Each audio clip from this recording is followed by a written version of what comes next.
flourishing.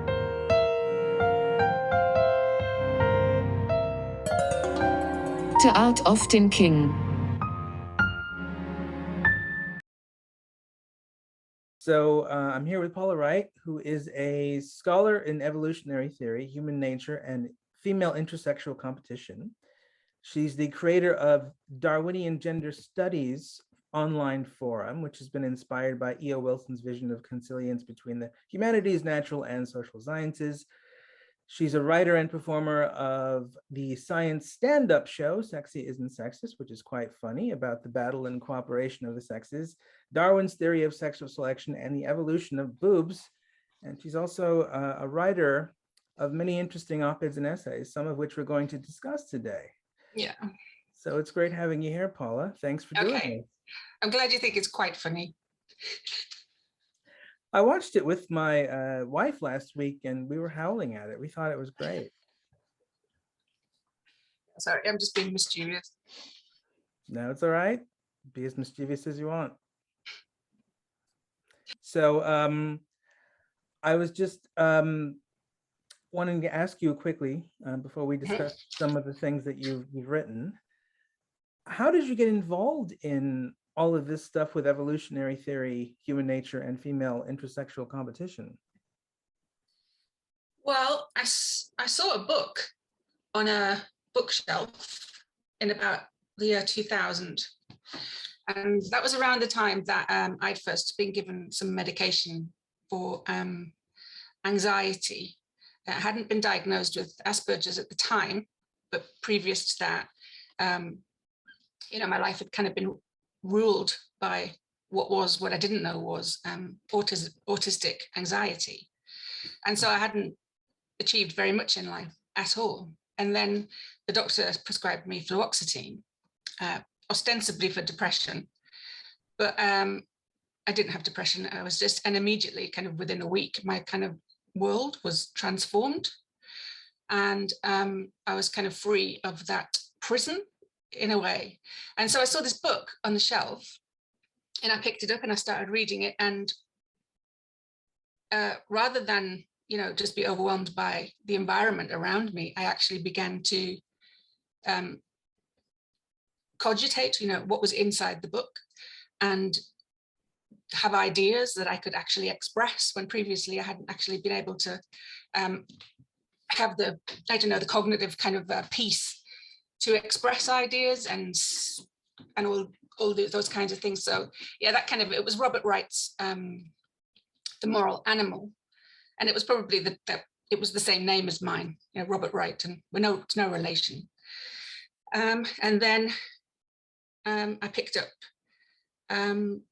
Richard Dawkins' The Selfish Gene, and it just went on from there. And I also, around about the same time, went to university for the first time, and because I knew I wanted to get involved in it academically, but I'd left school without any qualifications at all, for the same reason, and so I knew that I couldn't go into any kind of psychology course. I was 30 years old, and so I kind of went in what you might call a Mickey Mouse degree. It was kind of humanities, history of art, design, and film. That was it, and it was all very kind of Marxist heavy and feminist heavy. But that was kind of, I wanted to get into academia to basically just kind of then shoehorn, then just, use it as a launch pad and I wangled in kind of evolutionary theory into my dissertation then at the same time, and just developed my ideas. And then when I finished, I'd had a baby, so I couldn't really go on and do postgrad. I didn't have the money anyway, and I created Darwinian Gender Studies as a kind of environment for me to teach myself. And pretty much it was there. I was by myself for like 2 years or something like that, and then people started coming along, and then people like David Busk came along, people like Jeff Miller came along, everybody came along. It was the kind of place to be in the late noughties, definitely, you know, during that time, it was probably at its peak, kind of its most kind of subversive peak at around 2011, something like that. Mm-hmm. And then it began to get really popular, and I had to kind of limit the numbers because I really didn't want it to, it's never been about kind of popularity or anything like that for me. It was my kind of front room, if you like. It's kind of where I wanted to learn from other people. And then people started to come and join and say, we want to learn from you. And it was kind of, oh, well, I'm just learning. And I've got this plan that, you know, when my son hits 16, he's going to go to sixth form, and I'm going to do a master's or a PhD or something like that. And I'll be 50 then. And that was always my grand plan. So, I mean, I started it when I was about 36 or something. Mm-hmm. And I'm 51 now, and I'm doing my MSc, and my son's in sixth form. So yeah, that was the kind of journey of Darwinian gender studies and developing that thesis and learning about evolutionary theory or human behavioral ecology more broadly. And yeah, I built it and people came. So that was it. Wow. So when you were developing this platform and suddenly other academics and people with degrees were coming in and talking to you, were a lot of people trying to delegitimize the platform by saying, well, you don't have a degree, so why should we go to this platform? It's not run by somebody who officially has a doctorate and blah, blah, blah. Did you get a lot of that? Absolutely not, no. I mean, I have had some of that from people who are not in the platform. I have been attacked by in the later years. I mean, nobody was talking about these kinds of things, you know, about kind of how about feminist overreach and how, you know, the danger of kind of denying biology in the social science. I mean, people were talking about it, but it certainly wasn't as mainstream as it is now. I mean, it became mainstream after Claire Lehman left the group and launched Quillette. So, but before then, it was really quite underground. And so no, nobody was doing that. I was absolutely blown away by the support people offered me, actually. And not at all, no. But as I say, other people outside of the group do and have. I've had people, you know, especially with the hashtag Women in STEM. A few years ago, I had kind of an attack by them who were calling me somebody who'd made up my own. I was a fake researcher and I'd made up my own subject and I'm just a troll. And yeah, so unfortunately, Women in STEM is the one that's actually been the most negative about a woman trying to get into STEM. Yeah, unfortunately, that seems very plausible. Yeah. So what's interesting is you started this in the noughties, then in the following decade, it seems to me about 2013 and 2014, there was this huge zeitgeist change where suddenly these issues and activist interpretations of these issues became not just sort of what left-wing people were saying, but it seems almost what everybody in polite society was saying. And they were taking these really hardline extreme stands against a lot of things that you seem to be wanting to promote and you at least think are justifiable because of good arguments. What was that like? Well, I knew it was coming. In evolutionary psychology and sociobiology, I've been having these kind of wars between cultural Marxists and empiricists since, E.O. Wilson published his book, Sociobiology. They've been, since for decades. So there's always been this kind of ideological clash within that. And I think what happened, I mean, I remember, this is a funny thing because I remember I'm like prolific kind of communicator with people. So I remember at the time I was kind of emailing everybody, and there was a really prominent human behavioural ecologist at Durham, which I live up in the northeast. And I emailed her and I told her about my hypothesis about, kind of an evolutionary model of patriarchy. And she wrote, she replied with a really kind of, well, not very friendly email and said, I think you've got me mixed up with somebody. I'm an empirical scientist. And it's funny because now she's kind of a really staunch intersectionalist. and completely just kind of brings politics into the science. She's a fantastic empirical scientist, but she's absolutely like incorporated intersectionality into our work as well, which isn't empirical at all. But sorry, what was the question? I went off on a tangent there. No, it's all right. You were actually kind of answering it. It was, what was it like when all of a sudden feminism and identity politics exploded everywhere, in and outside of left-wing politics in the mid-teens? I think what happened, and I wasn't aware that it was happening at the time, was intersectionality was coming in. It was kind of the time of Anita Sarkeesian and Gamergate and things like that, and the kind of inversion and toxic masculinity and inversion of tropes and things like that. And I didn't, I'd studied feminism, and I'd studied to a certain extent standpoint theory, which is kind of resembles intersectional feminism, but didn't know what intersectional feminism was. So just thought it was kind of the gender kind of postmodern thing coming in. But it was specifically, I think, a very coordinated move by feminists, by intersectionalists, to bring that, it was a wave, it was a feminist wave, it was an intersectional wave, definitely. Yeah. So when this stuff all became very popular, my perception of it, and this might be different to yours, and if it is, you can explain how you see things differently. My perception of it was, it wasn't really an intellectual transformation, at least not at first.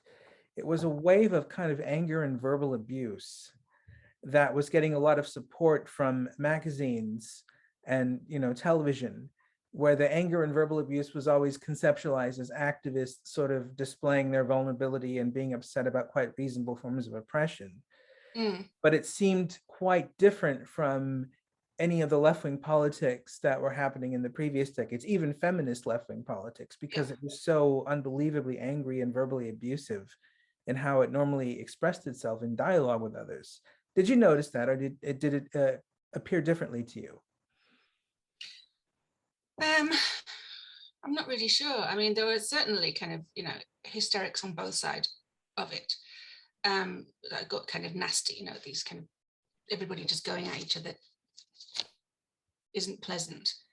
But certainly I think the intersectional perspective is a change in strategy, which it kind of, it absolutely kind of harnesses that kind of postmodern kind of inversion of reality in order to try and to disarm an opponent that might be kind of more, well, if they're intellectually stronger than you, if their arguments are more logical than yours, then you can just say, well, logic is a white supremacist concept and I reject it.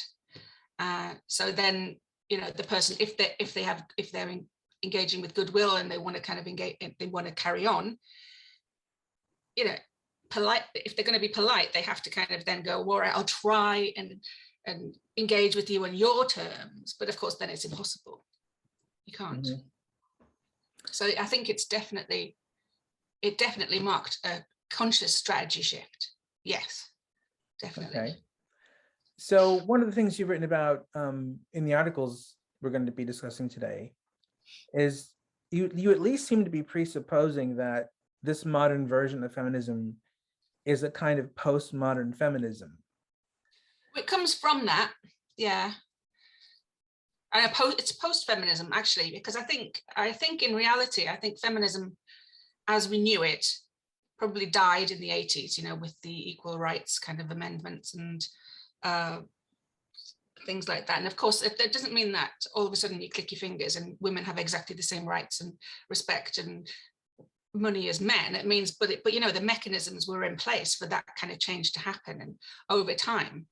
And this in the 80s, you remember there was a kind of power feminism, and there were kind of this penis kind of fantasies about women sexually harassing. What was that film with Demi Moore and Michael Douglas? And was it Disclosure from the mid-90s? Yeah. There were a few kind of things about that going on where there were role reversals and just complete fantasies and stuff like that. But Sorry, I forgot the question again now. Okay. I was going to ask you if you think that contemporary feminism, the sort that you've been describing, is Right. postmodern, or is it Yeah. something that was just influenced by postmodernism, but is a kind of different animal? Yeah, it's definitely a different animal, but it uses all the tricks of postmodernism. It uses anything it can. It's not logically coherent at all. It adapts at will, to kind of any. I mean, just look at the Jussie Smollett kind of scenario. It doesn't. It literally is a shapeshifter. It's kind of protean in that sense. Yeah. So people who aren't women can use it somehow to say that they're being oppressed in some way. Well, specifically the intersectional kind of slant on it depends on men being able to use it like that. I was looking at, there was all this kind of change of language from sex to gender in the 90s, but this is before intersectionalism was kind of fully kind of around in our institutions. But it kind of set the scene completely for gender feminism and intersectionalism to enter those kind of institutions. Like the UN kind of started a policy called gender mainstreaming in 1997. And I looked at their report, and it's got like kind of 160 mentions of the word gender and 1 mention of the word sex. Now, these are not intersectional feminists yet, but they are feminists. And so the use of this term kind of just became a placeholder for, what is gender? A man can be a woman now.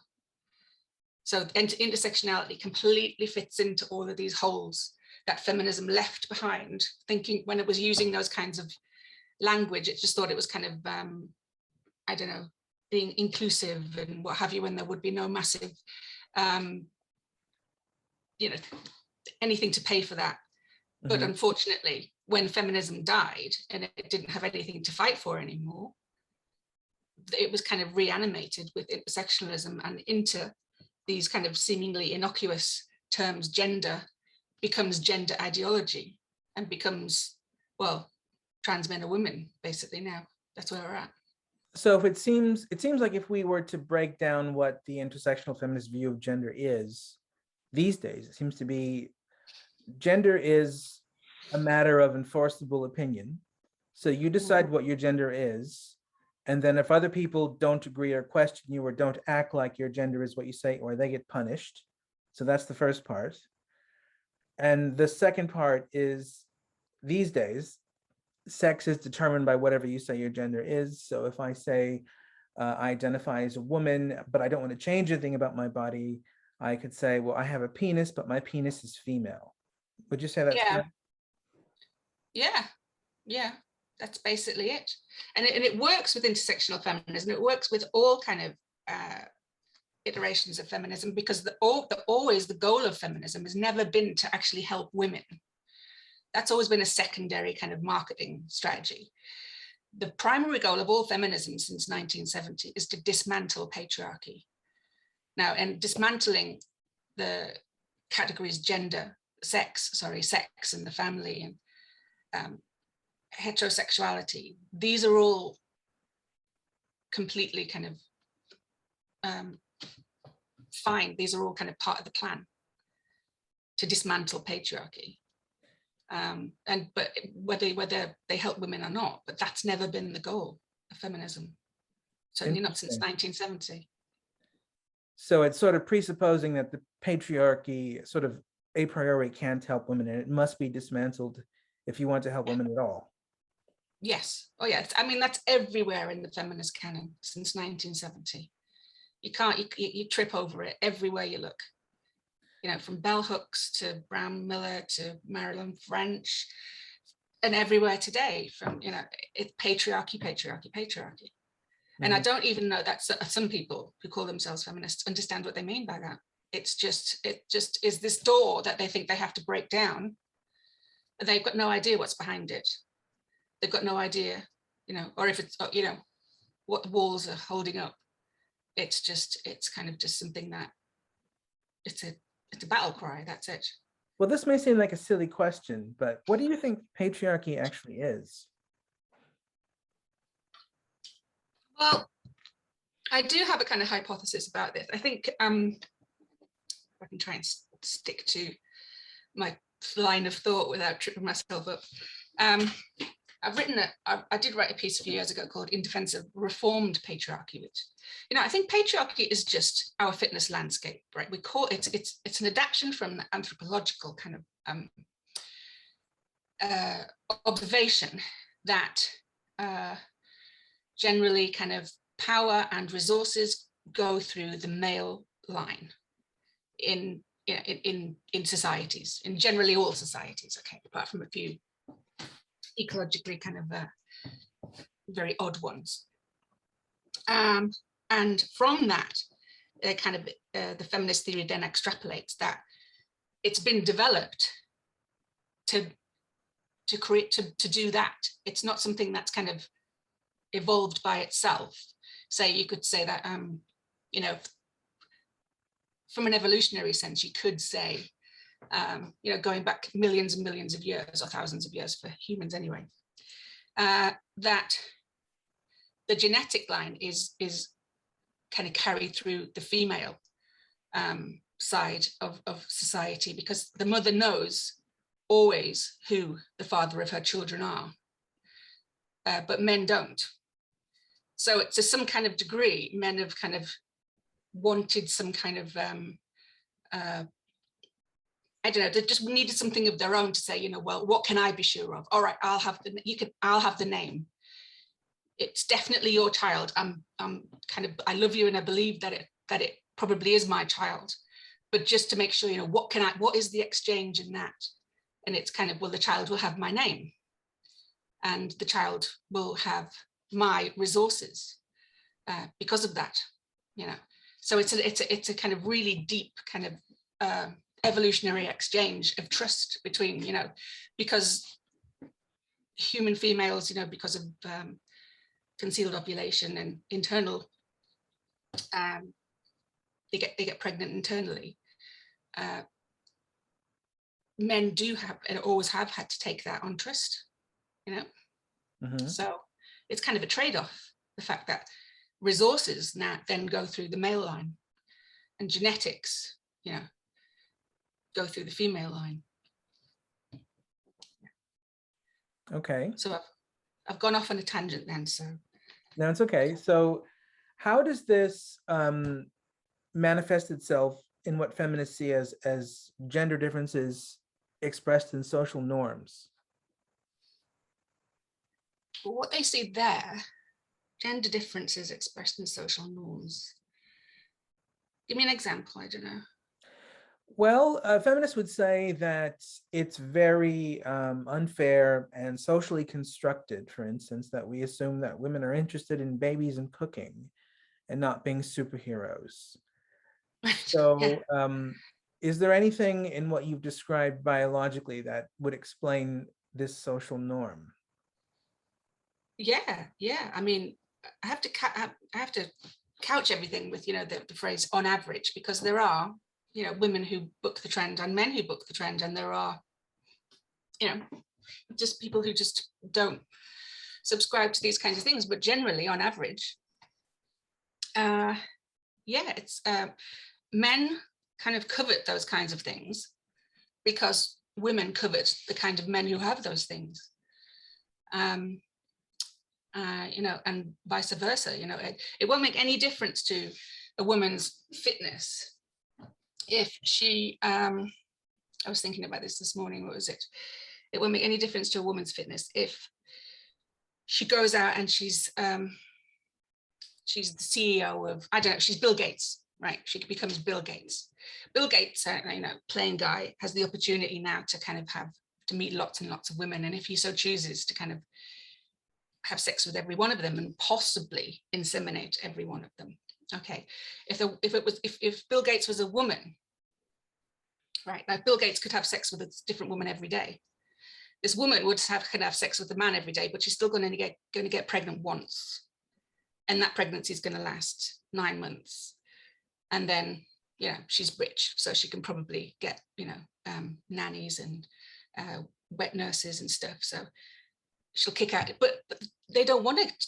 That's the thing, they don't want to kick out babies, and because it's an evolutionary ultimate kind of process, the proximate, the thing, the cherry on the cake, the carrot that they're all following is status and being desired, and but that's all.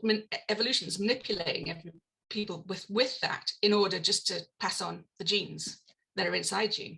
It doesn't matter, it doesn't matter that you're not aware of it. You just have to kind of sex is more fun than reproduction, isn't it? Definitely. Mm-hmm. So it's a carrot and stick kind of thing.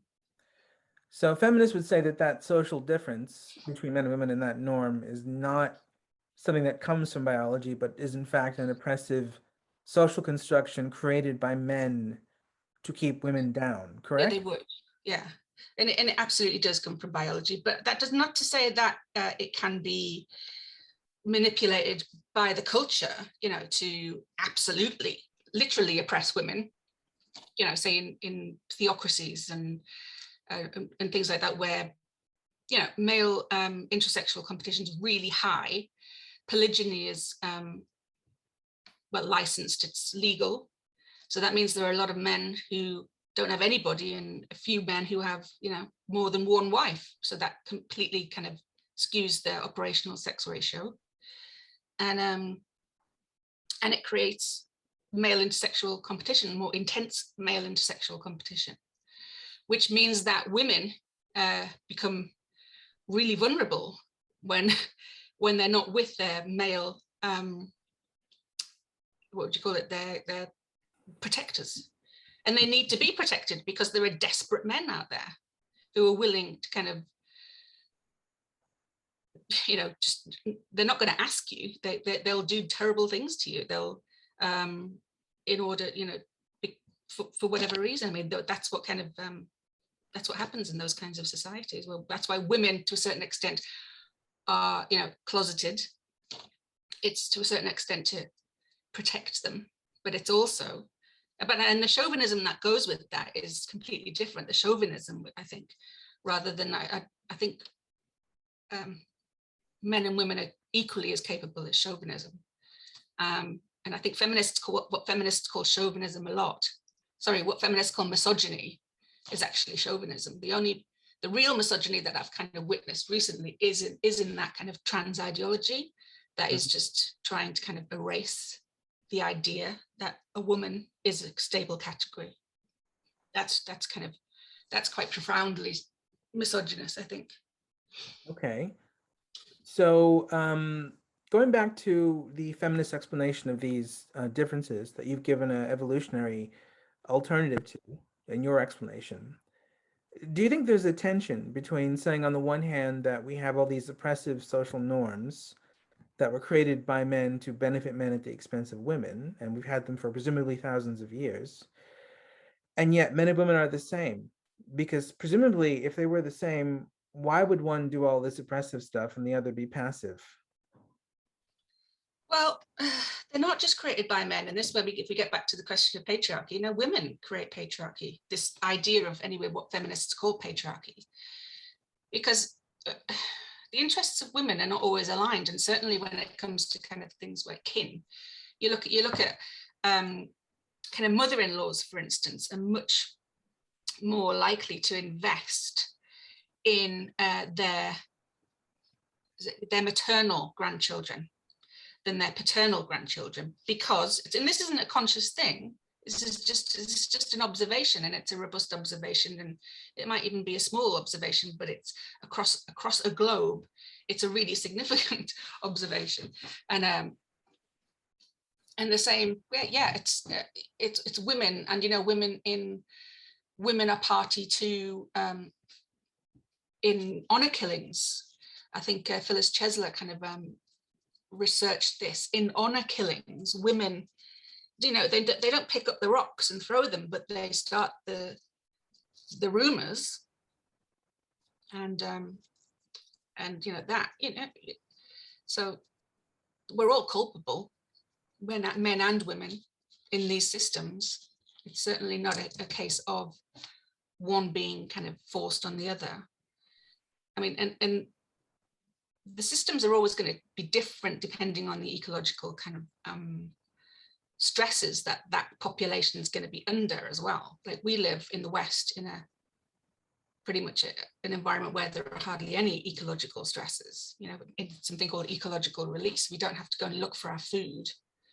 We we have hot water on tap, clean water. We live in absolute heavens. Whereas in less advanced societies, they're still battling to a certain extent really, really tricky, child mortality and things like that as well. So it makes everything a little bit more harder there. And women are active agents in evolution, just as active as men, and are ultimately, interested in their own fitness as much as men are. They're not interested in the overall fitness of women and the sisterhood, just as men aren't interested in the overall fitness of men and the patriarchy, or humans are interested particularly, or humanity isn't interested in the propagation of the species. The unit of selection is the gene, not the species. So and that's true for women as it is for men. If patriarchy was disadvantaging women and it lasted for as long as it did, why do you think feminism, or at least anti-patriarchy movements, didn't happen much earlier? Oh, I don't know. Well, probably because of those ecological conditions. Women couldn't have survived outside without the protection of the men who were prepared to protect them. If women were found outside of those environments, they're not going to last very long. It's not going to be very good for their fitness at all. And I think there's some studies to show that. As this is the kind of somebody was asking me about this, why do women like bad boys? And it's not, the evidence doesn't show that at all. Women generally, and men, like nice people who are emotionally stable. But where the bad boy kind of thing kicks in is if a woman is in a very dangerous environment and needs the top dog to protect them, to protect her and her offspring. She needs the tough ones. She needs to select somebody who's going to fight for her, not somebody who's, that's why those women pick, bad boys. It's because of the environment that they're in, not because that's their preference, and it would be a different preference. Certainly if they, maybe, life history has something to do with it as well. If they've grown up in really violent families, insecure families, they're going to have a preference for just wanting that strong man, or that strong person, or that strong government, or that strong, just somebody who's going to be that buffer against, the world. So if the situation, the patriarchy that feminism protested, it lasted for as long as it did, and it fulfilled many of the functions that you describe it fulfilling for women, why do you think we had feminism at all? Why didn't we just appreciate the patriarchy and continue on with it? Well, because again, this is the kind of difference between proximate and ultimate. Ultimate goals are not necessarily something that you're kind of like, you're going to aim for, because like I said, kind of sex is enjoyable, free time and being sociable is enjoyable. Waking up at 3 times a night with the baby becomes a bit tiring, and then you have 3 kids, and it's like your life changes after you have kids. It doesn't, the enjoyment to a certain extent certainly does, stop, and your freedom stops, and you have to make sacrifices, and but you've still got approximate kind of things inside you saying, God, I wish I could just do that again. I wish I could, I want that free time, and I want to be myself. And there are some certain people who, perhaps the women especially, who have kind of, well, you couldn't call them feminists, so you couldn't call Mary Wollstonecraft a feminist. I know she is called that, but she wasn't a feminist, certainly in today, how today's kind of. But these independent women who booked the trend, of being average, who wanted something else, who they just sought something out, and because their extraordinary kind of their force of nature, their personalities, because they were different, they provide a different model. But that's not to say that it should be the model for everybody, because a lot of women just want to be mothers, and a lot of men want to be fathers. They just want to have families. That's not a sexist thing to say. Men and women, most men and women, are going to be quite happy with that. So do you think feminism has always assumed that exceptions to the rule were representative of each sex, when actually they were exceptions? Probably, maybe, yeah. I mean, if you look at what's the novel Herland, that's a kind of feminist, kind of fantasy novel, isn't it? And about suddenly women kind of stop needing men and spontaneously become pregnant. And they end up kind of living in this kind of, it's like a kind of hive, like this kind of, and it's really quite tyrannical when you get into it. It's because there are some breeders, and then there are some people who are not breeders, and you can't kind of escape those roles. They're completely arbitrary who is in there. And then they talk about kind of like, what about people who kind of dissent? It's kind of, we put them somewhere where we can't hear them and stuff. And it's just about kind of getting everything and making everything look really nice. And but of course the men didn't die out before they built the civilization, this really complex and civilization and in architecture and infrastructure that they live in. The men still built that, then they died off. Mm-hmm. So I mean, I think it's just what's natural and what's natural, what's typical and what's not typical is arbitrary. It's just because I don't know, it doesn't make any sense. Like I said, there are no rules, there's no logical kind of through line through this anymore. It's Are you, in a very basic sense, are you happy that we had a political movement to ensure that you had the same rights as men in the 19th and 20th century? Yeah, absolutely, definitely. I think male chauvinism, I grew up in a time of male chauvinism in the 70s, and I think it definitely existed. It definitely existed. And, that male chauvinism made, probably came from remarkable men thinking they were entitled to certain things, but then trickled down the kind of the line to make kind of unremarkable men think they were entitled to, dominate and, dominate women who were probably more intelligent than them, or, so yeah, it's kind of a horrible place to be, especially for a woman who, is surrounded by idiots, put it that way. Mm-hmm. And just chauvinism's not nice. But I think we're seeing more and more of female chauvinism at the minute. There certainly are still male chauvinists out there, but it's certainly not. It's not, culturally sanctioned. But female chauvinism is. Okay, so we've got a movement in the 19th and 20th century that establishes the same rights for men and women that you support. But yet that same movement now you seem to describe as though it's tyrannical and horrible. It's not the same movement, though, is it?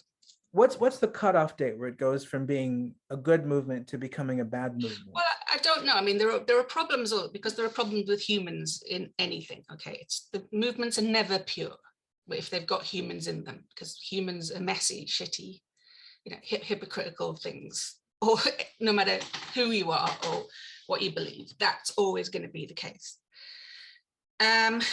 So the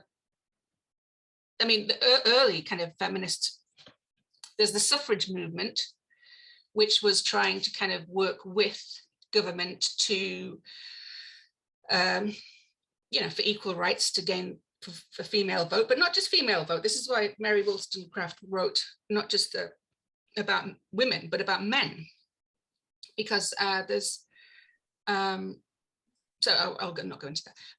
But then certain people got kind of, what do you say? They got, well, the Pankhursts particularly got impatient and created suffragettes, which kind of didn't want to go the liberal route at all. They went the radical route. And now I've read about Christabel Pankhurst and all of them, and Christabel Pankhurst seemed to get quite aroused by violence, really. So it's no surprise that she kind of she led this really kind of dynamic kind of movement. But so yeah, there's the even back then there's the suffrage movement, which was moderate and liberal and working with men, which is I can't remember her name now, but yeah, and then that turns to radicalism with the suffragettes, and there's an argument to be had that the suffragettes could have kind of hindered, universal suffrage for a while, and it was universal suffrage. It wasn't just women, it was men as well. There are pictures of suffragettes being arrested by policemen. What people forget is everybody in that photograph doesn't have a vote, the policeman or the suffragette. Mm-hmm. But then women get the vote, and obviously the war had a massive, the war was the reason why men got the vote, the First World War. And so then it kind of trudges along, and we hit then Betty Friedan writes The Feminine Mystique, and this is just before 1970. And then in 1970, she talks about the problem with no name. And then in 1970, Marilyn French names that problem as patriarchy for the first time. And that's when it changes. Now, it's still ostensibly, well, it's not actually. I mean, even Betty Friedan wasn't really on board with it. She got kicked out of the organization for not being radical enough, for caring more about gender harmony than gender liberation, basically.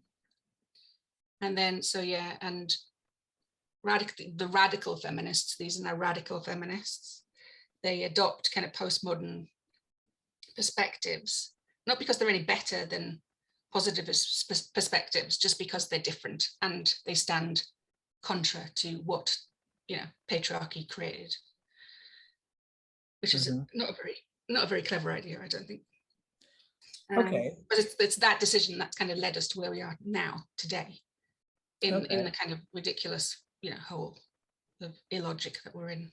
Well, it seems like there was an important turning point in about 2014, because before that, I certainly grew up as a student learning about feminism, but the feminism that I learned about was concerned primarily with three things. So the first thing was women shouldn't have to be in the kitchen raising families, because many women at least find that soul destroying.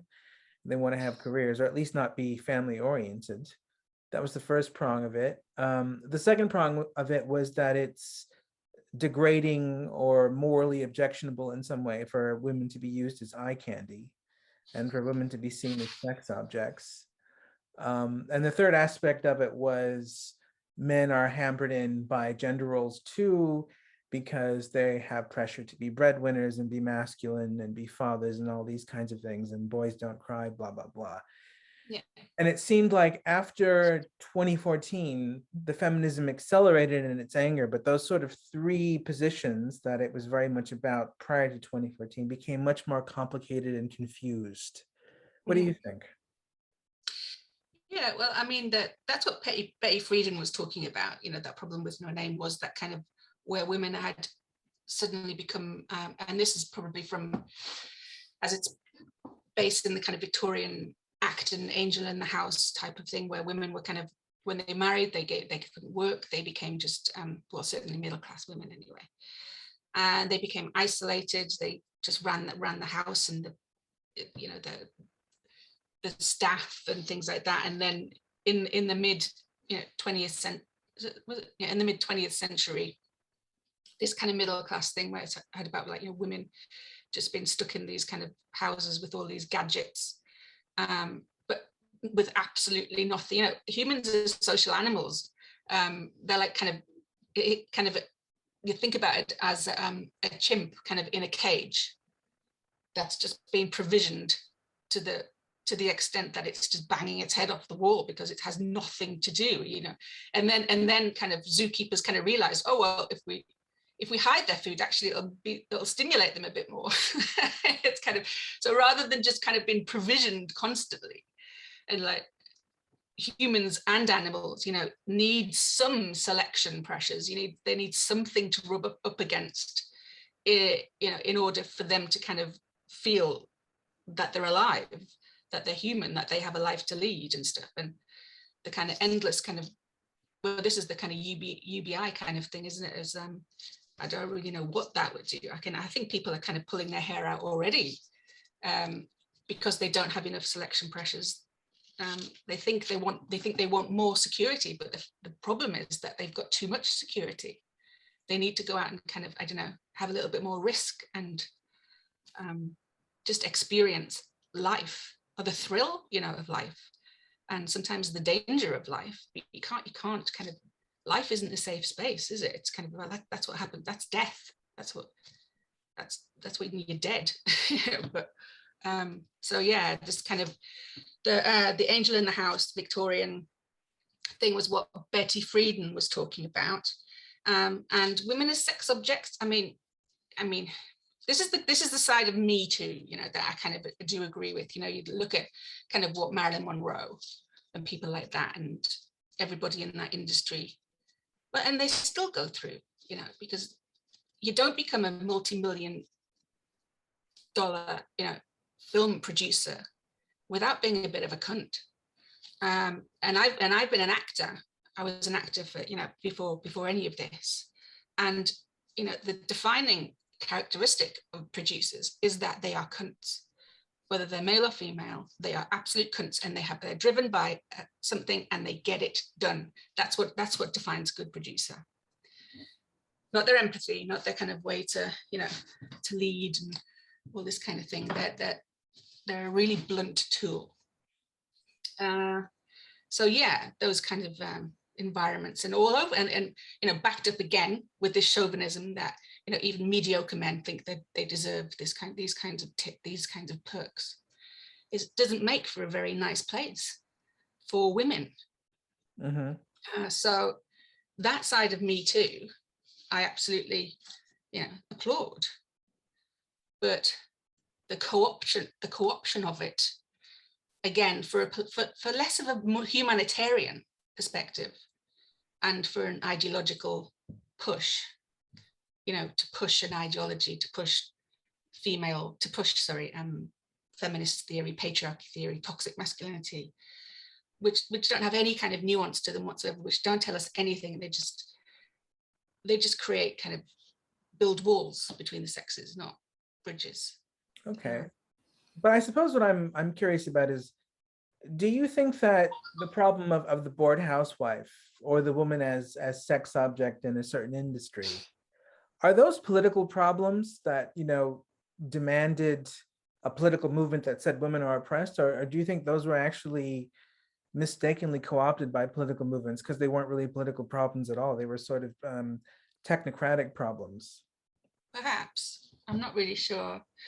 I mean, certainly you'd think that, you know, growing depression amongst women and in isolation, it's probably not a political problem really. It's a social problem. But it's not one that needs kind of legislation. I mean, the whole thing about this kind of legislating what goes on between men and women is kind of creating, because nobody knows what they're doing. They create one thing thinking, oh, that's a solution, but actually they're just creating more barriers and more blocks and more, because first they're not looking at it. They're looking at it from an ideological perspective of social constructivism, which isn't the case. And so, of course, there are going to be unintended consequences down the line. You know, it's just going to create more problems than it seeks to resolve. Okay. That's interesting.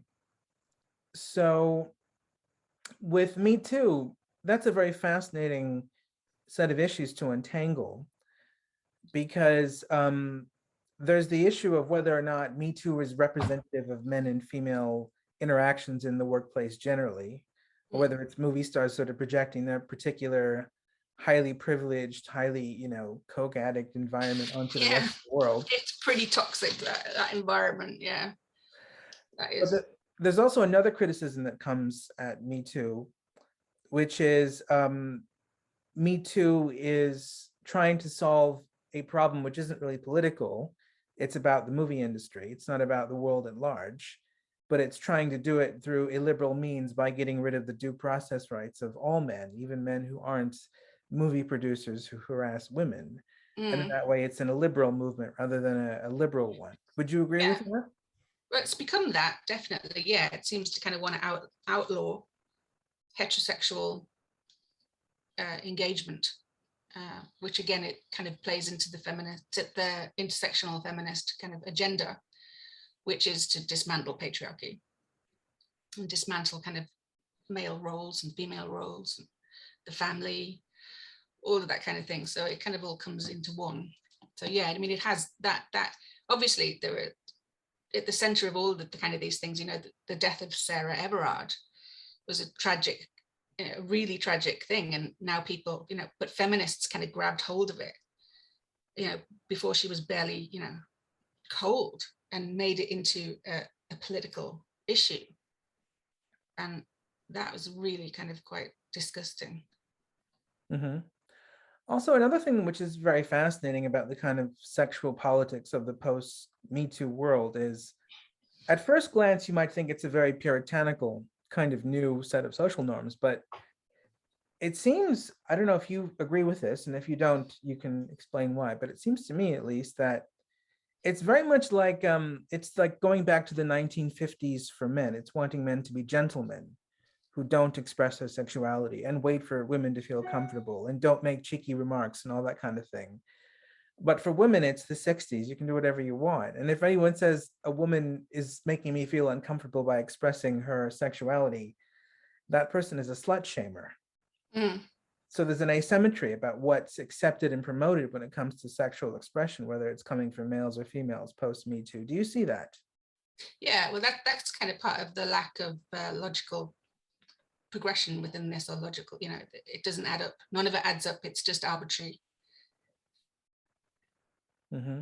It's just about who wins the argument, who has the power, who can turn. I mean, and the idea about arguments turning really toxic and thing on social media is, social media is a massive kind of tool of soft power, even for, and in order to turn it into hard power, we see that toxicity in human nature coming out, which, people are not just disagreeing, they're destroying each other. Yeah. Destroying their lives, they're destroying other people's lives. They're And telling people to kill themselves.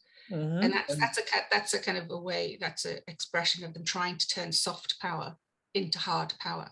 And social media is the environment that's happening in. So it's trying to do something like warfare, but Yeah. using psychological rather than physical violence. Mm-hmm.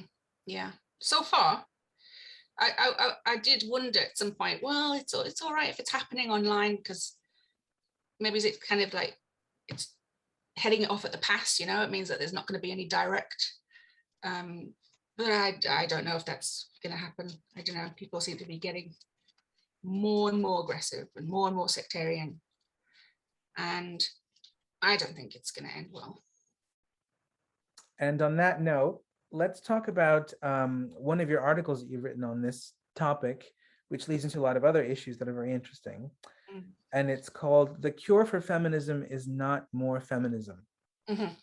Now, that's an interesting title in and of itself. What was the thing that motivated you to call this article "The Cure for Feminism is Not More Feminism"? Well, it's a rewrite of an article that was published in the Post Millennium. I can't remember what my editor Libby called it, sorry, but it's behind a paywall now. So I rewrote it and I named it that. It's simply because of what we've been talking about. You know, it was in the 60s, feminism adopted this epistemology of postmodernism, you know, of this kind of thing. And that opened the door for gender theory, that opened the door for trans. You know, we used to talk about transsexuals, now we talk about we used to talk about transvestites, sorry. Then we talked about transsexuals, and now we talk about transgender. And that's significant, you know, and that's that shift from sex just becoming completely irrelevant has only been possible because feminists in the 60s decided that positivism was patriarchal, and they wanted nothing to do with it, and they needed another, you know, why? It's just ridiculous. Why? It's kind of like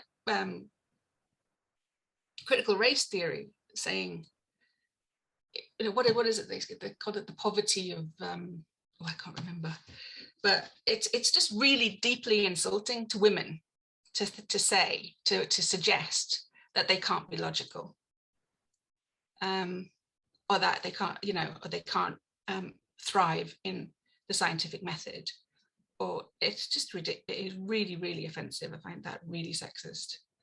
And that is again, not thinking, not having any idea of the unintended consequences down the line. Gender theory, you know, which is there to upset the kind of the ideas of, you know, patriarchy again. It all comes back to kind of dismantling patriarchy, any means whatsoever. Now we have, now we can't say that women are women. Now women as a category doesn't exist, or is certainly is being erased in you know, massive institutions like, you know, in the NHS and things like that. It's insane. But feminism, radical feminism, who is now at war with intersectional feminism, laid the path for that. And I know they kind of feel a bit more empowered now because they're fighting for women, but you know, they kind of, it's their lack of foresight that why we're there, why we're here now. So the idea is, sorry. The idea is just to say, look, we don't need more feminist theory. We just need logic and, you know, common sense. And there's nothing sexist about that. Okay. So that's the kind of core idea that motivated the piece. Yeah. One of the things that you say early on in the piece, which is very interesting, is that egalitarian women are at odds with feminism, and feminism is not hospitable as an environment for egalitarian women. What do you think is the difference between the two? Well, there have been, I first uncovered these studies in about 2000, I went to university, and the first one I found was an essay called Disavowing Feminism or something like that. And there's always been a disconnect forever, you know, since the 70s about if women identify as feminist, or if you ask them kind of surveys, you know, if there should be equal rights between men and women. Most men will say that, yeah, you know, equal rights is a great thing.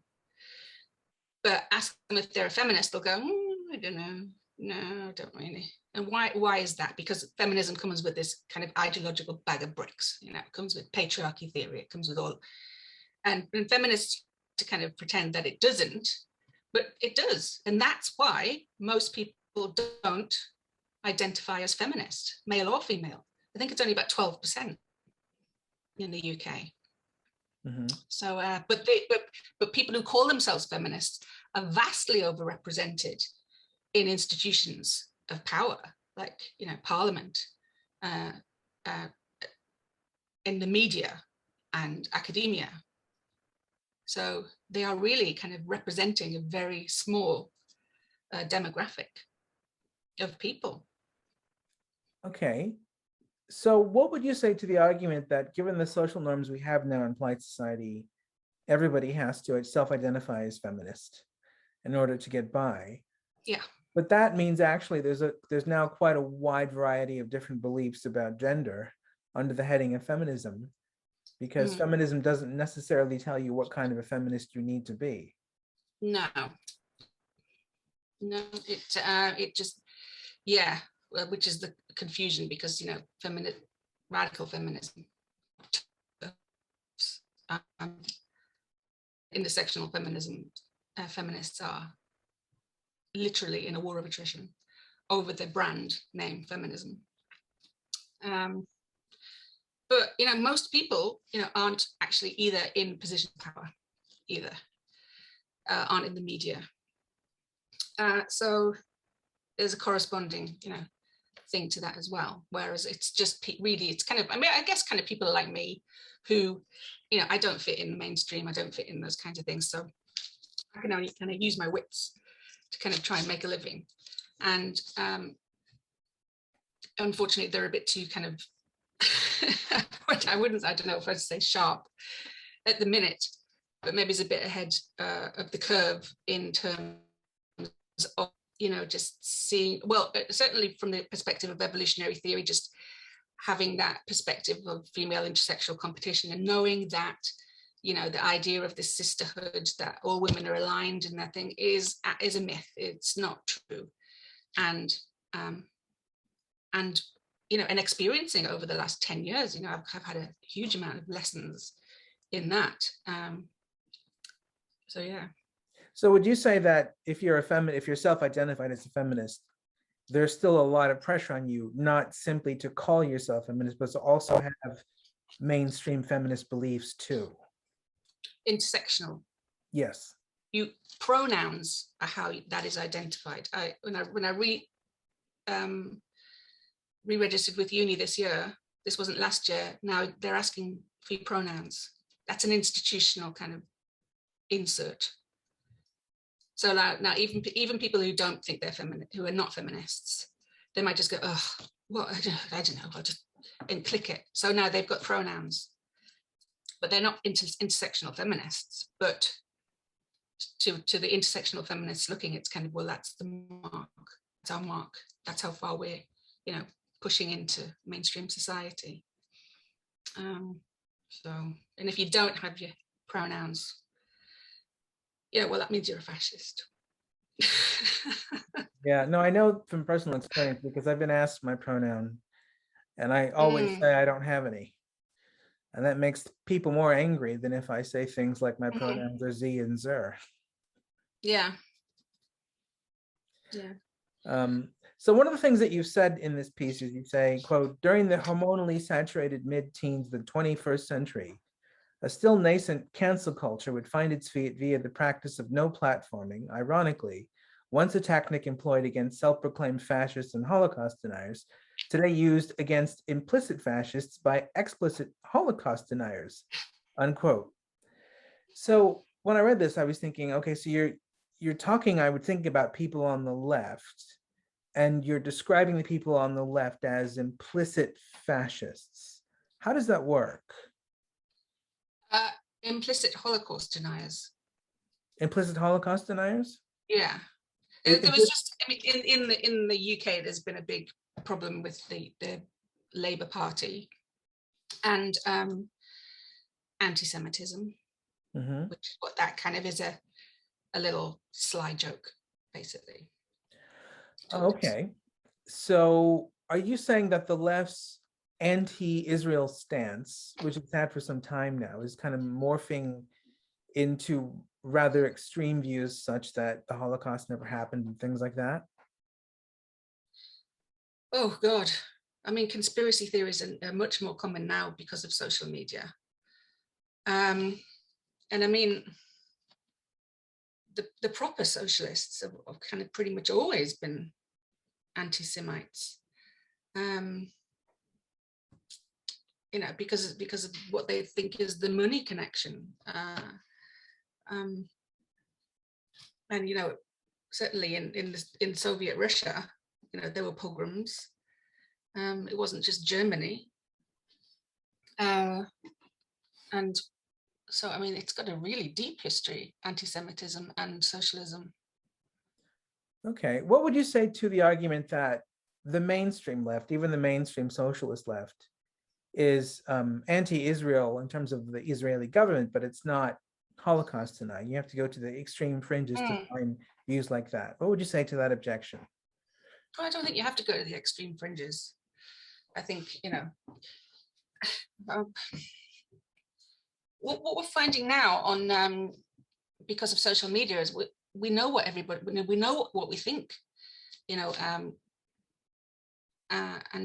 these things we wouldn't normally have kind of been able to share these things with each other, and they wouldn't have mattered. I could have been friends with somebody, who believed in, followed, astrology and did tarot and wouldn't go out, believed in ghosts and what have you and stuff like that, and I wouldn't know about it. And it's like, now these are categories, if you see that on somebody's bio, to just completely ignore them, even though you might actually get on with them. Mm-hmm. But and certainly, there's conspiracies about 9/11, and I mean, I don't know, and it might be kind of connected again with this kind of idea that people just don't have enough actual and not creating their own selection pressures because they're bored. They're absolutely bored. They're living, just they've gone past kind of ecological release, and they're now just in a state of, I don't know, just torpor, intellectual torpor, really. Mm-hmm. But I mean, I thought it was always funny that the left have come up with this kind of idea of a dog whistle, and for fascists and things, and what like, it was just really, really innocuous things that you could say, like globalist. I didn't realize that was a dog whistle for anti-Semitism and stuff like that. But I mean, the first dog whistle, if you like, has to be anti-Zionism, because that's always been a front.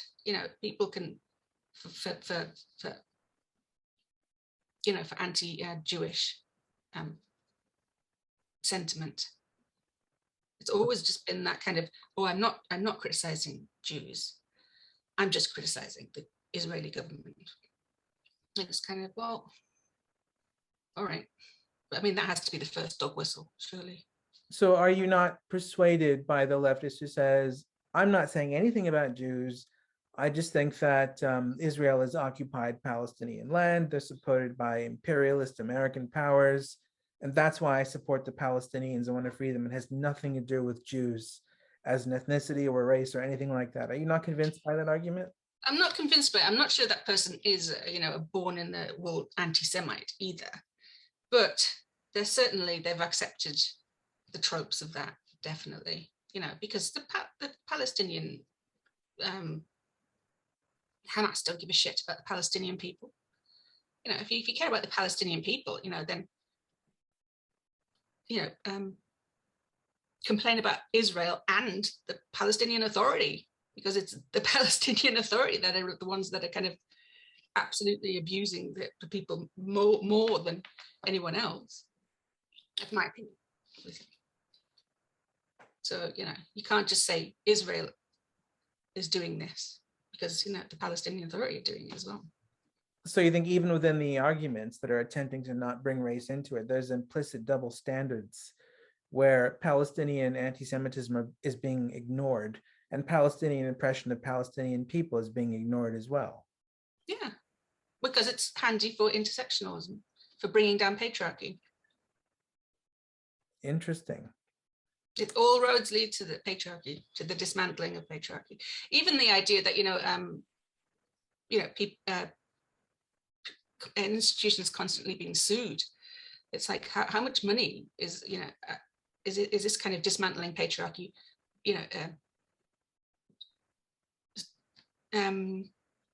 suit by suit, really, to bankrupt patriarchy. Mm-hmm. So one of the things you've written also in this piece is, quote, in 1982, the radical women's liberation magazine Spare Rib responded to accusations of white middle-class feminist bias, still a common criticism now, by exploring and giving voice to Black and third world women and an emerging Black feminist identity, and welcome these voices into the non-hierarchical cooperative, unquote. What's interesting about that to me is it seems to suggest, and if I have this wrong, please let me know, but it seems to suggest that one of the problems that you have with intersectionality is that it's in favor of equality of outcome for all the different sub-demographics of the population. Is that something you take issue with?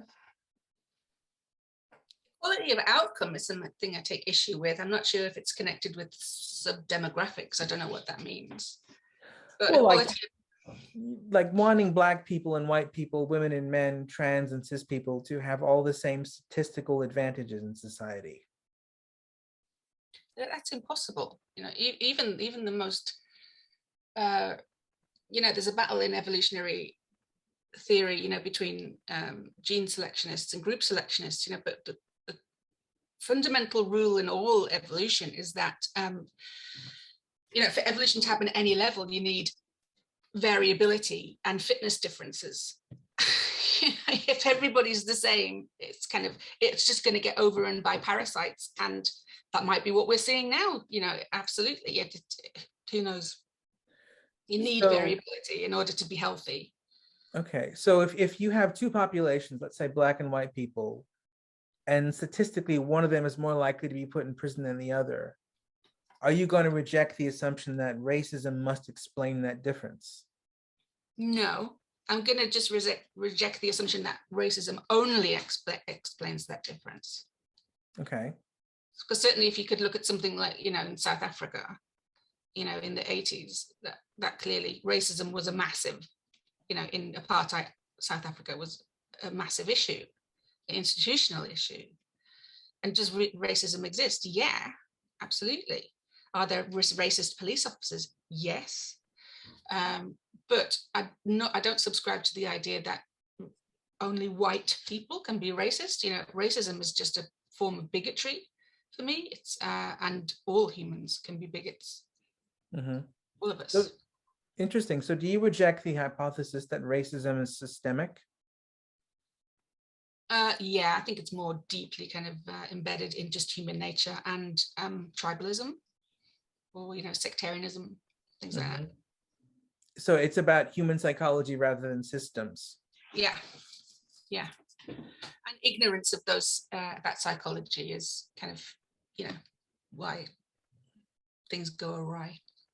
Interesting. So another concept that's related to intersectionality that I think you might have an issue with in this piece is the idea of marginalization. Do you think marginalization of any group, if they're not the dominant group in a population, is that oppression for you, or is that not oppression? Well, it's funny. We used to call those groups diaspora, but now we call them marginalized groups. What's the difference? I don't understand. Well, it seems like when people use the term marginalization, they seem to be implying that everyone has a right not to be marginalized, and being marginalized is a bad, avoidable thing. Wow. I mean, how can you know, somebody's going to be marginalized by one person is going to be marginalized by somebody else simply because they have a clashing histocompatibility complex. It's like you don't know what's going to be. They're just going to meet someone and go, "Oh, I don't like them," and it's not because of their marginalized identity or whatever. It's just we don't know what it is. There are multiple kind of reasons that you know, people can just say, "I don't like you. I don't want to," you know. You smell funny and nobody else smells it, but it's kind of like, oh well, should you be able to treat them badly, you know, and horribly, you know, illegally discriminate against them? No. But, you know, should you just be able to go, is what their face coming out tonight? I won't go out. It's all right. Yeah, they should just be allowed to do that.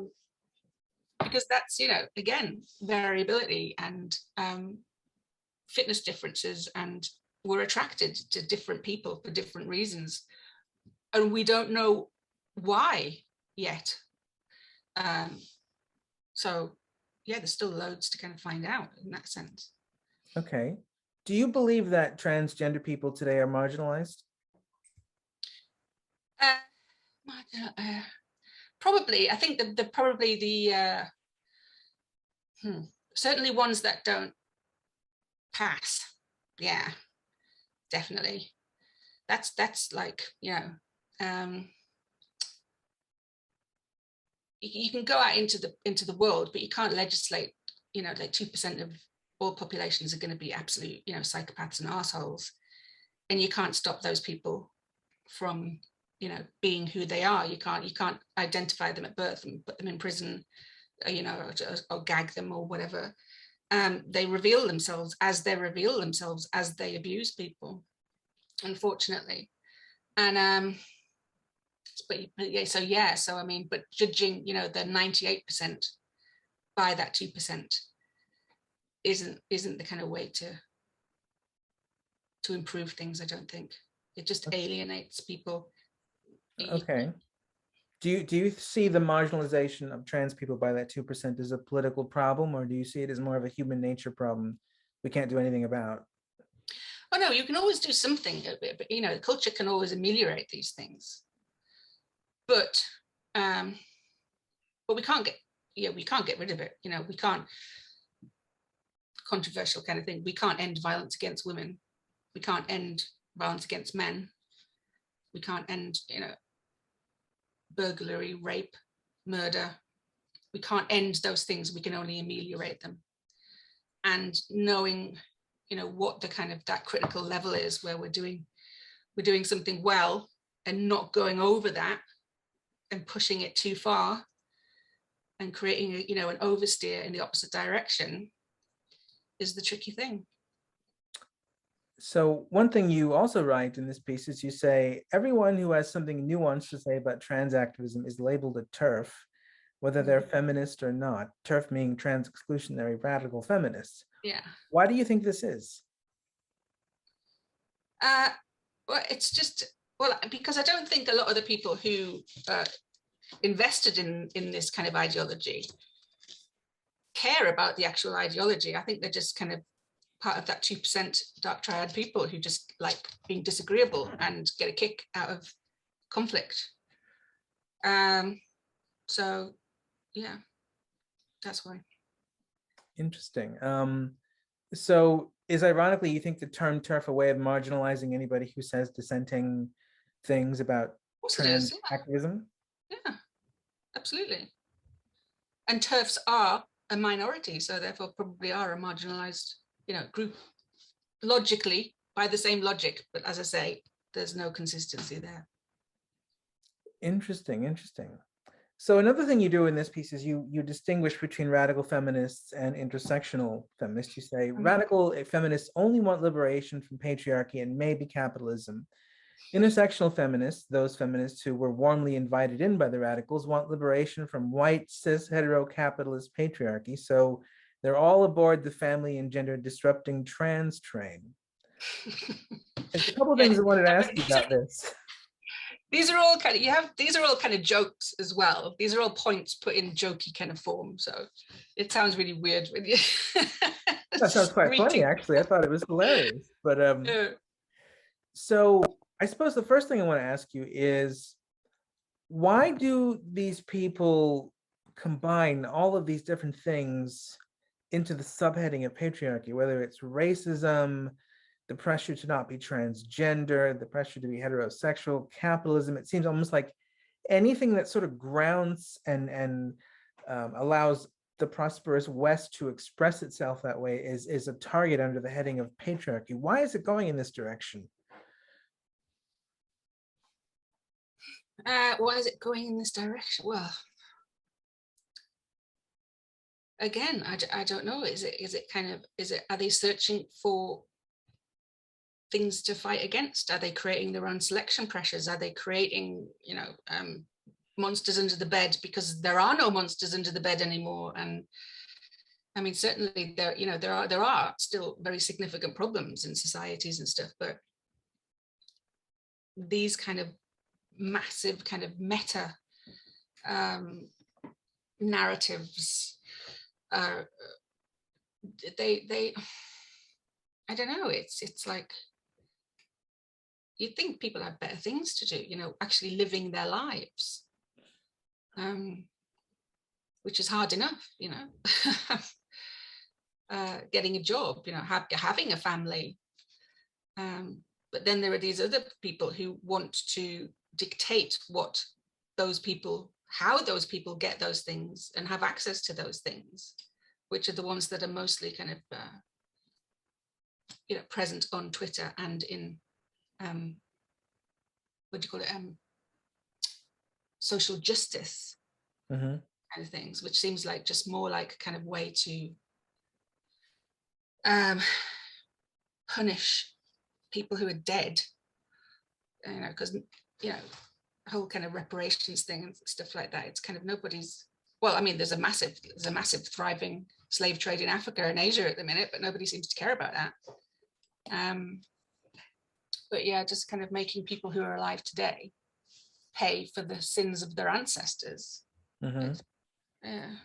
Because when I think about like the term white cis hetero capitalist patriarchy, the way that I interpret it, if it's being cast as a negative thing, is they think the society privileges the white, privileges the non-trans person, privileges the heterosexual, privileges the person with money, and privileges the male. And those are all arbitrary injustices that we can presumably overturn through some sort of political revolution.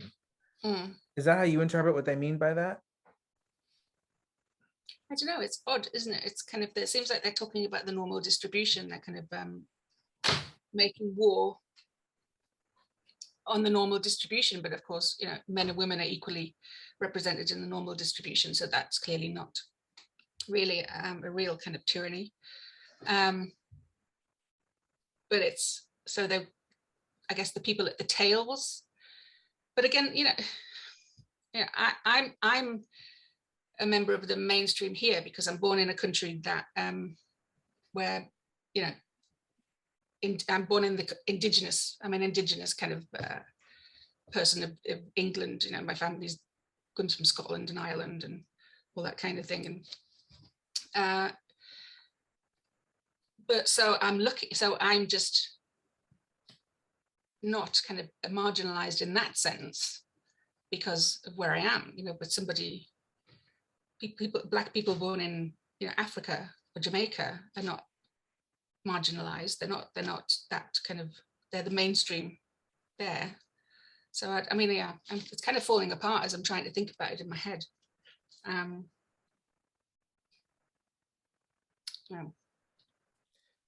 Yeah, well, there's a couple of different ways you could think of it. You could say all these categories are about unfair privileges that certain demographic groups get. But you could also say that what they mean by all of this is just that there are more of these people and these people have more of an influence than other kinds of people, and that's an injustice. So they could mean by, cis patriarchy, it's a society that encourages you not to be trans, but they could also mean a society where when you go to the clothing store, the girls section mostly has dresses and the boys section mostly has pants. You can interpret it either way. Yeah. Well, as a mother of a boy who wasn't gender conforming, I'm someone who loved the pink aisle because if they kind of separated those two things, it would have made my life a lot more difficult to kind of just run in, Asda or Walmart and just like know where the Barbies are. The kids want what the kids want. So yeah, the whole idea that, again, that it's this construction that's kind of shaping children into this kind of, if anything, I mean, this kind of trend for queerness, what do you call it, or bisexuality, or is actually alienating and marginalizing actual gay people more than ever, because it's kind of a fashion that kids are trying on at school, especially the bi thing, because obviously if you're bi, you're not gay, you and you can kind of decide that you fancy, the opposite sex eventually. You can just go through this phase, this fashionable phase, especially for women and girls, and then come out of it. Just like liking a band or a fashion and the real people who are struggling with their sexuality, don't have, what are they going to who do they talk to? You know, when it's not just it's not just something they're putting on and taking off to be popular. It's kind of something they're really struggling with and struggling with all their lives, which is somehow has been kind of co-opted by the mainstream. But the people who are marginalized are still marginalized. Yeah. So. Well, I suppose as a mother, I mean, would you rather live in a society that doesn't really encourage your son to wear pants or dresses, but says wear what you want? Or would you rather live in a society in which he has to rebel in order to decide to wear the dress? I just want him to live in a society where he does what he wants, you know, but there will be consequences to that, because it's not, you know, it doesn't fall within, you know, the top of the middle of the normal distribution. He will go out with a Barbie, you know. Well, we used to play with his Barbie on the bus and people would be looking at him, and but you know, that's how people know they're different. But I mean, he was also autistic, so I mean, there's lots of different, you know, people. It's people that tell you that you're different, not really. You learn that you're different from the way kind of people look at you and react to you and talk to you, and you know, that's not necessarily a bad thing, because that's how, you know, that's how you find out who you are. Okay, so one of the things that you say at the end of that paragraph is you say that there is a intersectionality is a kind of family and gender disrupting thing. Yeah. How do you think it disrupts the family? Well, that came about, if you remember when Black Lives Matter came out, and then their website, they kind of declared that they wanted to disrupt the family, as if the family was somehow a white kind of construction, which, you know, wasn't kind of cross-cultural, and we haven't been, you know, studying indigenous kind of tribes all over the world and the families. But again, it's just that kind of thing of just smashing the walls down just because, you know, you're bored. So ages ago, I had a friend who said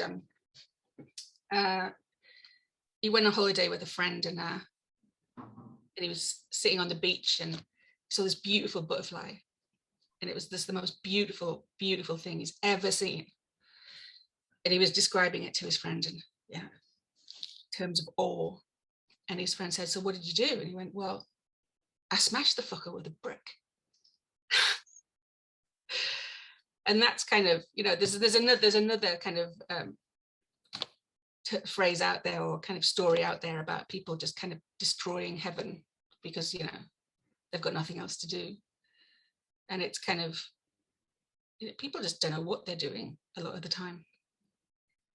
And if we could just admit that, if it could be, then maybe it's, you know, we wouldn't get ourselves into so much trouble. But in what way specifically do you think intersectional activism is trying to destroy the family? Well, disrupting heterosexuality, it's all in that thing. It's cis, you know, that the idea that sex is a construct. There are no men and women. Cis heterosexuality is somehow illegitimate. Cis hetero. What did I say? What else was in that kind of? It's all just in that kind of, in that phrase of basically white, cis hetero capitalist patriarchy. That's a phrase. Yeah, just if you look at the kind of manifestos from intersectionality, those are the targets, and particularly actually intersectionality, I think, was probably began consciously to kind of to challenge the Constitution, the American Constitution. I think that's what kind of Derek Bell and Kimberly Crenshaw had in mind, certainly. And I don't think it's a mistake that it comes from Derek Bell, who was, you know, teaching at Harvard Law School at the time. I think the fact that it is wrapped up in law and constitutional law isn't an accident. And I think that's ultimately the main target. But that's not patriarchy. That's just kind of Western civilization, isn't it? But when it comes to the family, do you think their position is that the typical family with a wife and kids is sort of prioritized over other families, or do you think they want to get rid of families altogether? I don't know. I'm not sure if this might be a kind of an expression of female intersection. Just want to have this kind of infertile army on call, you know. And if women don't have kids to look after, they've got a lot of free time to kind of dedicate to ideologies. And all ideologues, you know, need their cannon fodder, male or female, you know, and people without kids who are bored, who are young, full of energy, full of, you know, existential fear, especially if they're young, are absolutely perfect for that kind of job. Mm-hmm. Do you also see intersectionalism a kind of competition about childbirth, where there's an encouragement of sort of heterosexual women to be child-free, but LGBTQI women to have children? LGBTQI, what does I mean? What's the I one? I think that's intersex. Oh, you know, it's weird that they'll put that's a biological category and they'll put that in a gender category. That's weird. I don't know. I don't know. I don't think it just seems to be kind of whatever is different to the norm is, I mean, like I keep saying, there's no logical consistency to it. It's just a reactionary objecting kind of stance to everything that kind of represents stability or run out of words. That's all right. I think we get the gist. So towards the end, it says in this piece, quote, "Feminism does not support women. It supports other feminists. It's not an inclusive human rights movement. It's an exclusive partisan movement. The turf war for control of the feminist brand, a brand which has direct and privileged access to our political infrastructure, is being fought by people who do not represent the commons. It is an ideological, undemocratic power grab," unquote. Yeah, it's a bit I do like to have a bit of hyperbole. I do like to end with a little bit of hyperbole. Yeah. I was curious what you would say to this objection to that. And the objection would be, all political activism is implicitly anti-democratic, and it's always about power grabbing, whether it's from the left or the right. Do you agree? I don't know. I don't think so. I don't think, well, activism perhaps, but politics doesn't have to be. So perhaps, yeah. Okay. So in a way, this is maybe the most successful of the contemporary activist movements, but if there were other anti-feminist movements that became popular in the subsequent decades, would you see them as being fairly similar in being anti-democratic power grabs? Oh, well, the MGTOW kind of movement is exactly that. It takes the kind of feminist playbook and uses exactly the same strategies as feminism. So yeah, I'm just as critical as that ideology as I am as feminist ideology. Mm-hmm. I'm not. There are some genuine people in there who are trying to lobby, you know, Glenn Poole for men's rights and things like that. But yeah, I mean, with social media, again, it's kind of there's lots of kind of very toxic people kind of leading these things, and they want a war of attrition. They're not interested in sharing power. They want subjugation. And the other thing that you also mentioned in this article, which is quite fascinating, is kind of sneaky feminism. So an example of that is when you say, quote, "The hashtag women in STEM ought to be hashtag feminists in STEM. As in the media, the arts, humanities, and increasingly the sciences, feminist gatekeepers stand guard with an explicit agenda to keep non-feminist women, that is, the majority of women, frozen out. Now, that's really interesting. I was curious what you would say to this worry, that if you let all the women in who are upset by this sort of subjugation by feminists, what you would get in those fields are women that are radically conservative, like far more conservative than you are. Especially at this point with the culture wars the way that they are. What would you say to? Well, it would be nice if just people could declare their politics when they did it. It's like I'm not particularly interested in one side or the other. I'm just interested in solving problems and following the evidence. So that's why I'm inevitably going to piss off everybody. I'm going to piss off people in the right. I'm going to, like, you know, the post-millennial kind of published some of my articles, but for instance, the Federalist might not, because I'm pro-choice. And I've written essays on that. So, you know, I'm not kind of, I don't straddle kind of, you know, well, I do straddle the kind of whole spectrum there. So as long as, I don't know, as long as people declare their biases, then that's fine, you know, then we can kind of launch, you know, rebuttals to them if we think that they are more ideological in, you know, than they are practicable. So yeah, or realistic. Okay. And speaking of that sort of political space that you sort of indicated that you exist in, kind of a sensible, maybe moderate position, that leads us to the next article that we're going to discuss. Oh my God. Out, brief candle. Yeah, this was another article that was published by the Post Millennial, which is now behind a paywall. So I retitled it in a more poetic way. So does out, brief candle, is it like a phrase from a specific poem that you were quoting or doing an allusion to? Well, I always tend to put Shakespeare quotes in my pieces. They're all like Easter eggs. Oh, and that's interesting. And that's a quote from Macbeth. Interesting. And how did that quote relate to what you wanted to say in this piece? Well, it's more kind of the imagery of the candle, the Enlightenment, and then just the kind of we've come, you know, and then Macbeth's soliloquy when he's like, you know, life's but a walking stage, blah, blah, blah, blah, blah, blah, blah, it's all hopeless, out, you know, it's been for nothing. Mm-hmm. So one of the, go on. It was just brief, it's brief, you know, pointless and nihilistic. Yeah, I can see that in relation to the other Macbeth quotes that I know of. Also, the kind of main attitude or main sense that one gets after reading this piece is you think the Enlightenment at the moment is really taking a beating.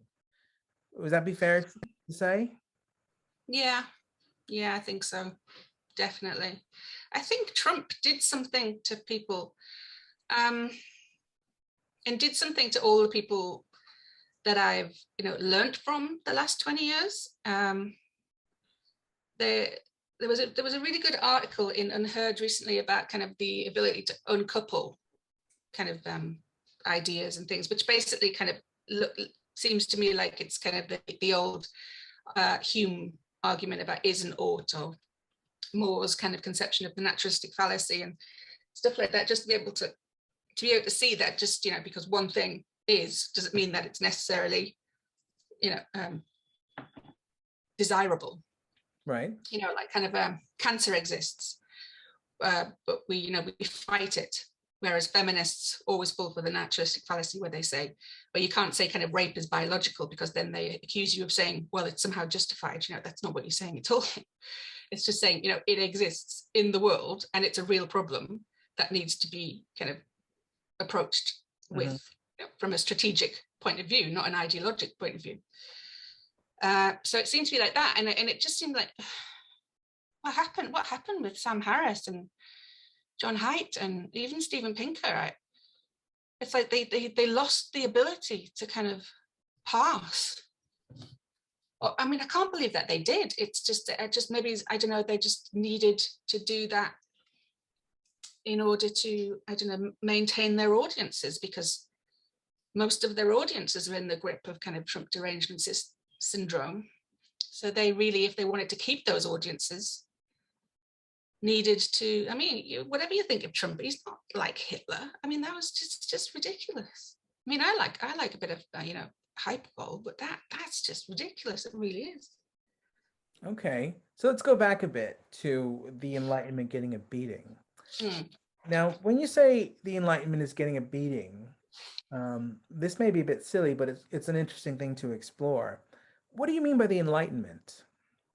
Well, it's more, I mean, the play on words is from kind of Pinker's book, Enlightenment Now. Okay. Where he's kind of very, very positive about the future, and and also kind of his book Better Angels of our nature, yeah.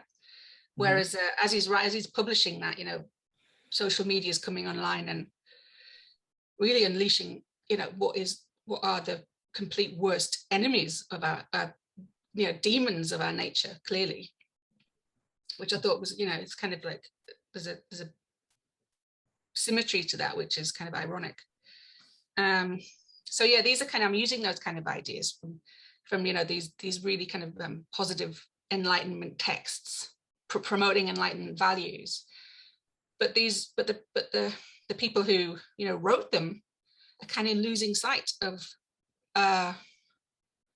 themselves, of Enlightenment values, of just being able to pass, and is from an ought. Yeah, that's central. So it's just confusing. It's more a lament than it is a criticism.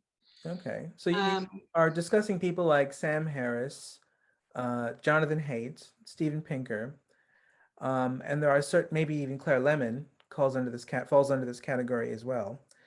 You see these people as fundamentally saying good things throughout most of the culture wars, but when it came to Trump and seeing kind of the right as the ultimate evil as exemplified by Trump, they sort of are kind of backpedaling and sort of taking on too many of the left's talking points. Would that be an accurate assessment of how you see them?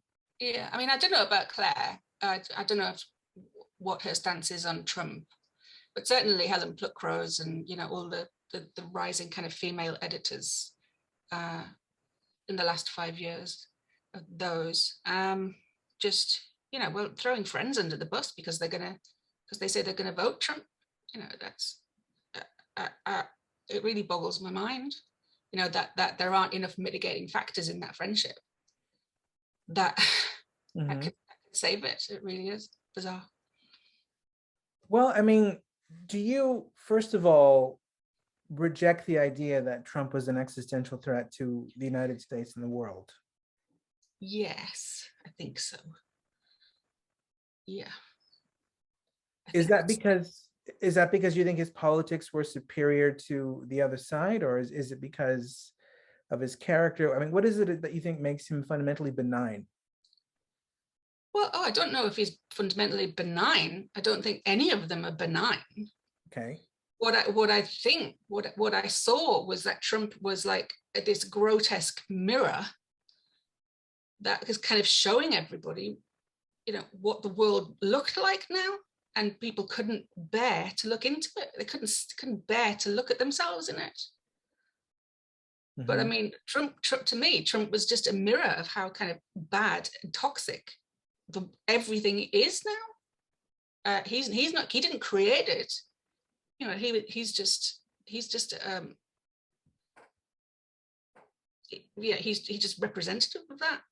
The world, deserved Trump at that point, and the people who called him toxic couldn't see that their own toxicity is kind of absolutely wrapped up in what he was and what he is, and the hypocrisy of it. Okay. And what would you say to critics who say that the reason why he was more of an existential threat to the liberal left or cancel culture, anything like that, is because he was trying to strong arm his way into doing whatever he wanted, sacking people who got in his way, behaving in an authoritarian manner, using too many executive orders, lying all the time, kind of displaying all of the red flags for, you know, at worst the dictator, and at best, you know, like a populist demagogue. Yeah, I don't see him using any strategies that other presidents haven't used in the past, or any other people in power. You know, if he was going to be a dictator, he would still be a dictator, that's for sure. He would still be there. Clearly he's not a dictator, and he's not there. It's, you know, politics is, well, politics stinks, right? Because people are full of shit, you know, and it not just Trump, everybody, human nature, and pretending to be ignorant of that, pretending to think that, you know, we, the populace, or half of the populace, are somehow kind of, you know, not covered in shit, is just a really ridiculous fantasy. You know? And what about the criticism of Trump that he was so incendiary, that he was undermining his own political positives by making his opponents hate him so much, and he was risking the war, he was risking America descending into a civil war as a way of, you know, high-fiving his base? That's so strange to me, because it's kind of, it's like what's the phrase, when an immovable object means an unstoppable force. It's kind of, but that was just exactly what it was. It was just loggerheads. They were exactly the same as each other. There's no difference whatsoever. And it wasn't, you know, yeah, yeah. So you don't see the polarization as coming from Trump. You see it as coming equally from both sides. Both sides are doing things to enrage the other side. Well, as you said, you know, you saw a change in 2004. That's well before Trump. 2014. Intersectionalism is this, you know, this mechanism for that's created this kind of this state of affairs, not Trump. Okay, so let's talk about some of the individual people that you see as sort of taking these unpalatably hypocritical centrist stands. So first off, Sam Harris. So is what he does primarily that upsets you is just like he's turned so much of his podcast into I hate Trump monologues? Well, I mean, I stopped listening to it a long time ago, but yeah, it just became kind of, I'm not learning anything from this, you know, so. And that's basically why I listen to anything or read anything. I want to learn something from it. I don't want my ideas or opinions to be, I don't know, just backed up. I want to try and learn something. I want to try and learn where the gaps in my thinking are. So. Okay. So let's go then to Steven Pinker. What has he done specifically that you take issue with regards to Trump? Well, it's not, again, like I said, it's a lament. It's not criticism. It's just, I just think we could have had some kind of, it could have been an opportunity just to kind of say, because I mean, here's the consequence of them not standing up just for real kind of heterodoxy and just saying, you know, of course he's not Hitler, is now that people can say, oh, well, you don't think Trump is Hitler, well, then you are now a fascist. Or, you know, or in all these kinds of criticisms online and in the media, the first thing that people jump on is kind of like, these were sympathetic to Trump, or they voted Trump, as if, you know, so that's kind of like, that's just an ad hominem just thing that you're throwing in there just to kind of discredit the person before you even get to the argument. And that's not good. You know, that's just not good for, you know, politics generally, just to be able to say, oh, well, you know, this person, you know, voted for, you know, in a perfectly legitimate there's nothing illegitimate about the election. There's nothing, half of the American population can't be fascists. They're just not. But, the consequence of these intellectuals who prided themselves for, 20, 30 years for being able to pass an is from an ought, of them not doing that, is that now the political kind of debate is completely debased to that. Mm-hmm. And it's just not a good place to be, I don't think.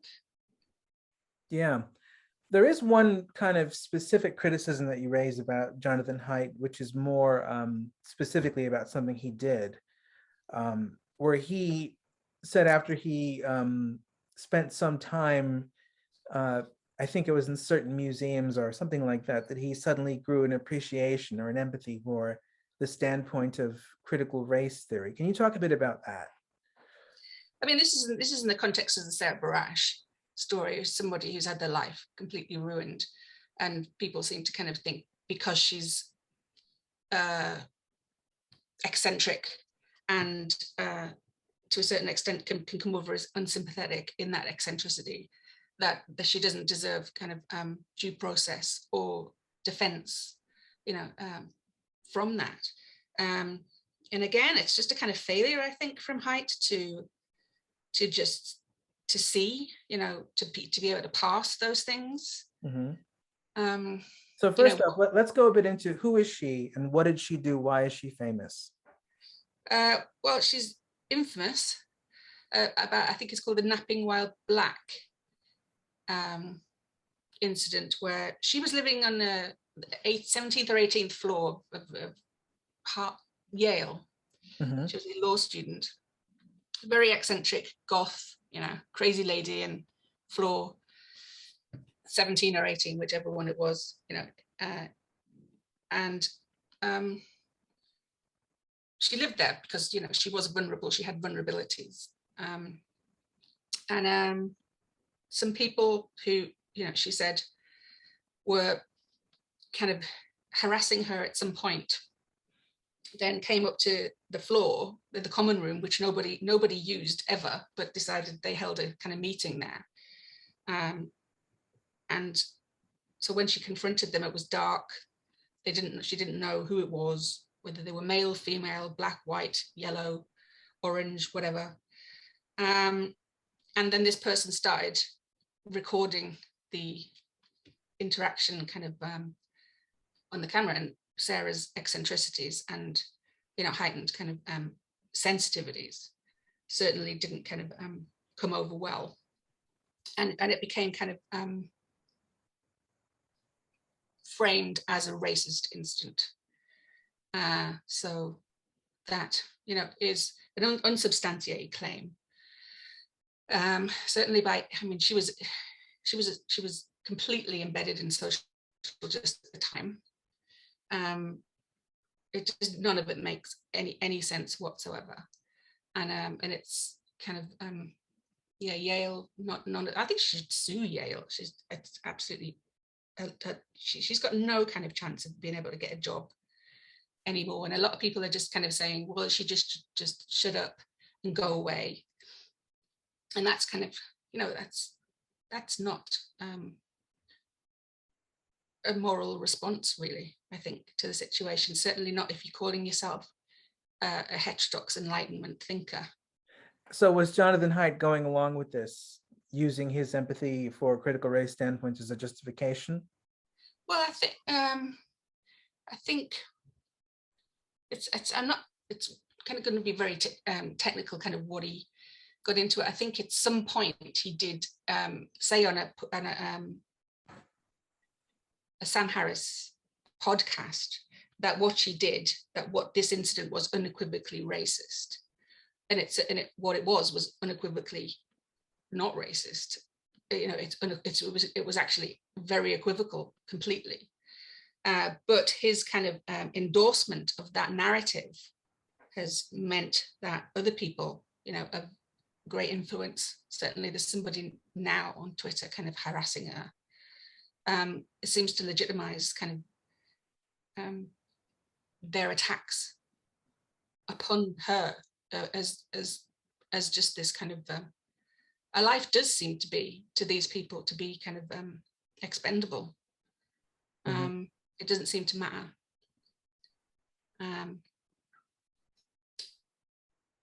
Not to the grand narrative, which is, you know, or whatever it is. I don't know what these people are doing.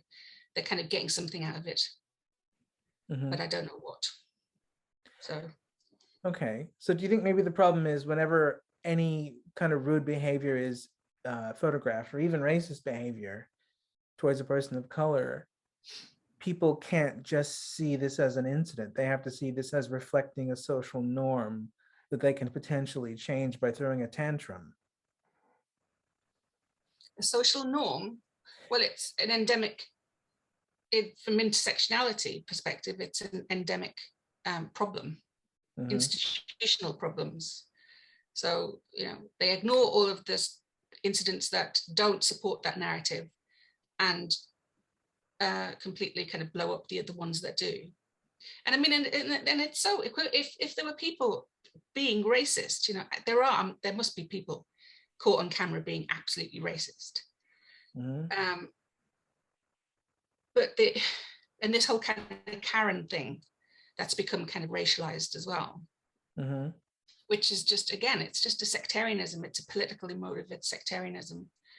And it's really not edifying, I don't think. It's kind of, you know, there's a hypothesis at the minute in academic circles that we're a self-domesticated species, and I think Twitter completely falsifies that.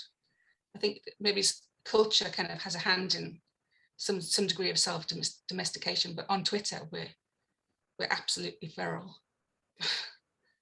Interesting. So what do you think of the criticism that we take Twitter too seriously because it's not representative of most people, how they think? It's not even representative of most political people. Yeah, that would be great if the media didn't take it so seriously. If the media now didn't take it as, you know, how to take the temperature of a population or a country or anything like that. They don't do vox pops anymore. They don't go out and get, you know, stand on the corner and talk to every 5 people and publish all of the, you know, whoever, all of the data that they get. They just basically look at their friends online and or follow a hashtag and don't attempt to get any kind of balance to the narrative whatsoever. That's the most dangerous thing, but that's the most disappointing thing, that the media have just become so lazy like that. So do you think Twitter might be driving culture even if it doesn't actually represent most people? Definitely, yeah, it definitely is. Interesting. It's guiding elite culture, certainly more than it's guiding the rest. So one of the things that you write in this piece relating to kind of the atmosphere that you could say Twitter causes is, you say, in his book, The Case for Democracy, The Power of Freedom to Overcome Terror and Tyranny, Russian dissident and Gulag survivor Natan Sharansky proposes a simple test to discern if you are living in what he calls a free society or a fair society. He calls it the town square test. Can a person walk into the middle of the town square and express their views without fear of arrest, imprisonment, or physical harm? Today, the town square exists virtually on social media, on Twitter and Facebook, and the answer is a resounding no, unquote. Now, this is fascinating to me. And it kind of, it makes me think in circles. It's very perplexing because I wonder if I can remember a time when it was ever possible to go out into the town square and express views without fear of physical harm, imprisonment, or arrest, if the views were sufficiently controversial.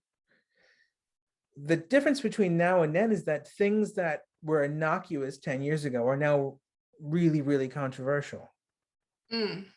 Yeah. So 10 years, if you went into the town square or Twitter or whatever and started defending man-boy sex, they would have really horrible consequences for you. Well, funnily enough, you know, it's gone through phases of paedophilia's had its institutional backers, you know, and it's come through, I was going to say the back door, that would be a bit. I shouldn't say, but you know, it's found inroads into that kind of thing, into kind of getting mainstream support. It's always because there was trying the film Cuties a couple of years ago, Yeah. was normalizing that to some extent too. But the point is, you know, if I said something horrendously awful 10 years ago, bad things would happen to me. It's just today, similar kinds of things would happen if I said I don't believe in gender pronouns. Yeah. Or I don't think we live in a rape culture, or I don't agree with equality of outcome, or I think marginalization is a cover for narcissism. Things that I could happily say 10 years ago and nothing would happen. Now I would be treated as if I had defended man-boy sex if I say those things in the public square. Yeah. Yeah. I mean, it is, I have wondered, you know, has it just always been this, and, you know, social media has just revealed it? So it's not really a decline, it's just an exposure. That might be it. Yeah, so it seems like we've always had the fierce society. It's just that suddenly 15 or 20 things have suddenly become forbidden all at once. Yeah. And it doesn't seem like it's happened because anybody took a vote. Yeah. It's kind of it's a very kind of organic,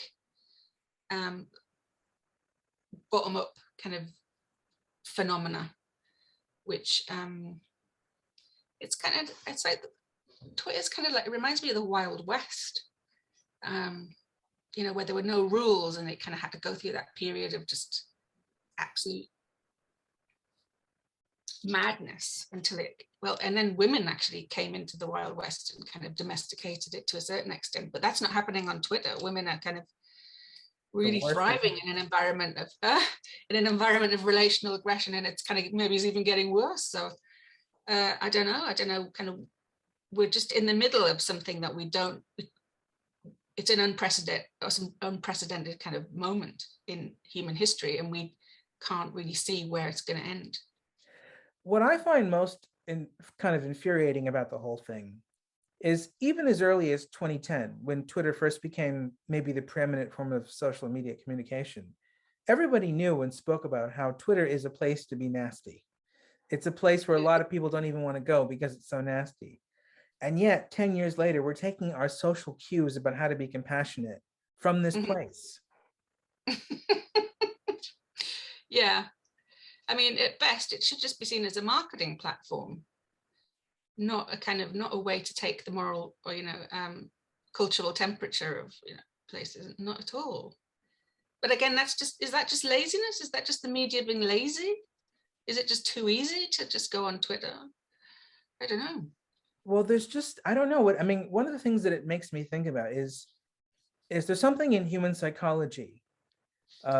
Maybe you might know about this more than I do, where if someone is really angry at you and seems really upset, they can say almost anything and you'll really take it seriously. So like if I looked at your room at the moment and I said, there's green there, how dare you? You've got green in your room. What kind of a person are you? What kind of a sick fuck are you? There's green behind you, God damn it. If I did that, do you have this impulse to go, shit, maybe I shouldn't have a green room? Yeah, I don't have that impulse actually, but I know a lot of people do. And that's kind of the social instinct. Maybe I'm immune to that because I am autistic. But most people are not autistic. And most people kind of, when somebody criticizes, they'll like think, oh shit, do I have to adjust something here? Or, you know, I don't want to, because people, you know, being part of a group is adaptive and it helps you survive and thrive. And so most people do kind of like take the opinions of others. So even strangers, I don't understand that. I don't understand why anyone would take the opinion of a stranger on the internet personally. But it's like, I've just gone through a kind of massive mobbing thing because I'm an ambassador for an autism study. And this kind of really highly politically motivated group of about 50,000 people kind of decided to kind of all congregate on my Twitter feed and call me a fascist and everything under the sun. Honestly, it was like woke bingo. And Woke bingo. but none of it kind of penetrated personally, because none of these people know me. None of them know me. And I know that, you know, that they're wanting to kind of, they're going all guns trying to kind of like to get a flesh wound, but it just didn't work. And that infuriated them, absolutely infuriated them. Yeah, well, it would. Well, there's something very disturbing going on that maybe because we're both on the autistic spectrum, maybe we're a bit immune to, you and me. But it does seem like if you show people rage at them, that seems to be coming from a deep, dark, emotional place. Yeah, it's They somehow don't think, justified. is this crazy? Yeah, it's kind of like the rage in itself is a justification. It's kind of not the, you know, it's not coming from within. It's being caused from something without, which is hardly ever the case.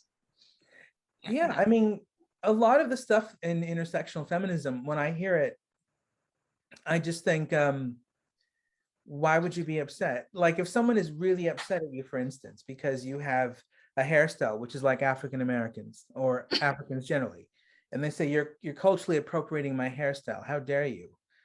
My instinct is to go, I don't give a shit if I'm culturally appropriating your hairstyle, because it's not the sort of thing that you should be policing anyway.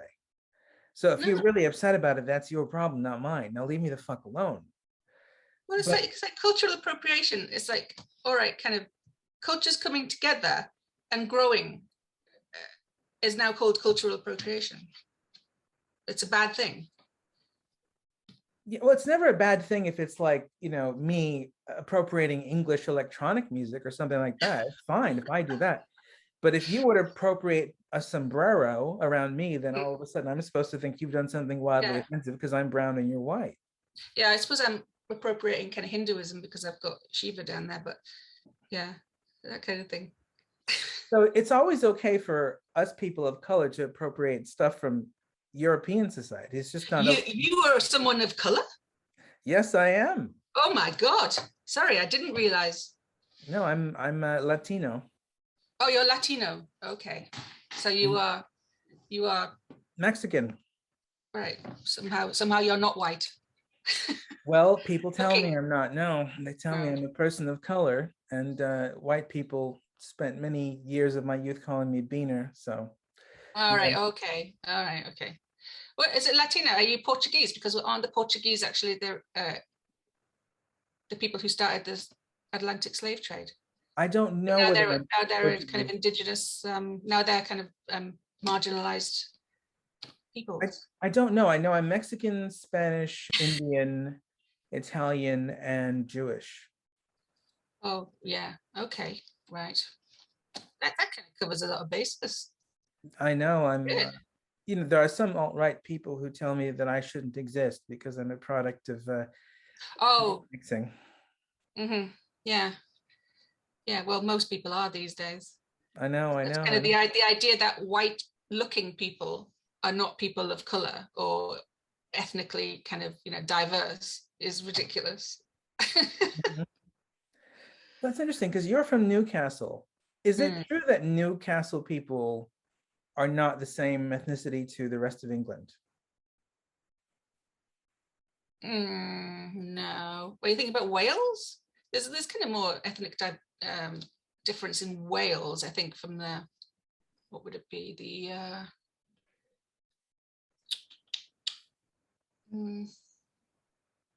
The Celtic kind of side of it, which is, I think, or is it the Celtic or is it the French?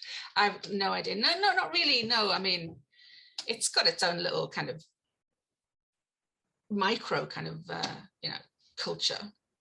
But indigenous, I think my heritage comes from Ireland, Scotland, and a bit of French, because about 100 years ago there was tin miners and French peasants came over to mine tin in Cornwall.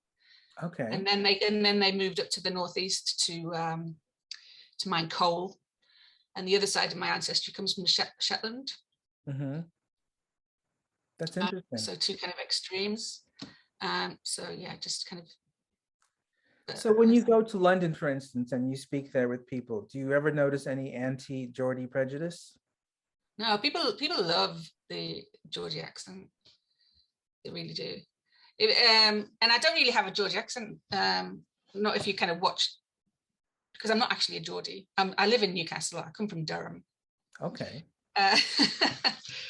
And even my accent now is kind of a lot toned down from how it used to be, from where I was growing up, from people I was growing up. It's more of a kind of very thick dialect, and it has its own kind of words and things. And people kind of watch Geordie Shore and things like that, where I think they put it on a bit. It's a bit ridiculous, but no, I never do. I've never, not really. I mean, I've had it on Twitter where somebody's called me a toothless northerner.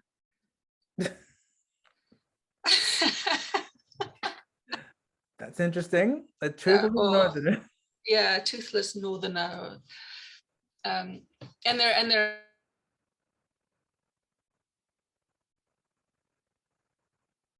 kind of hate each other because they're traditionally coming from kind of that they were royalist and national. I can't remember what it is. One of them were royalist, and the other one was the other one in the kind of Civil War.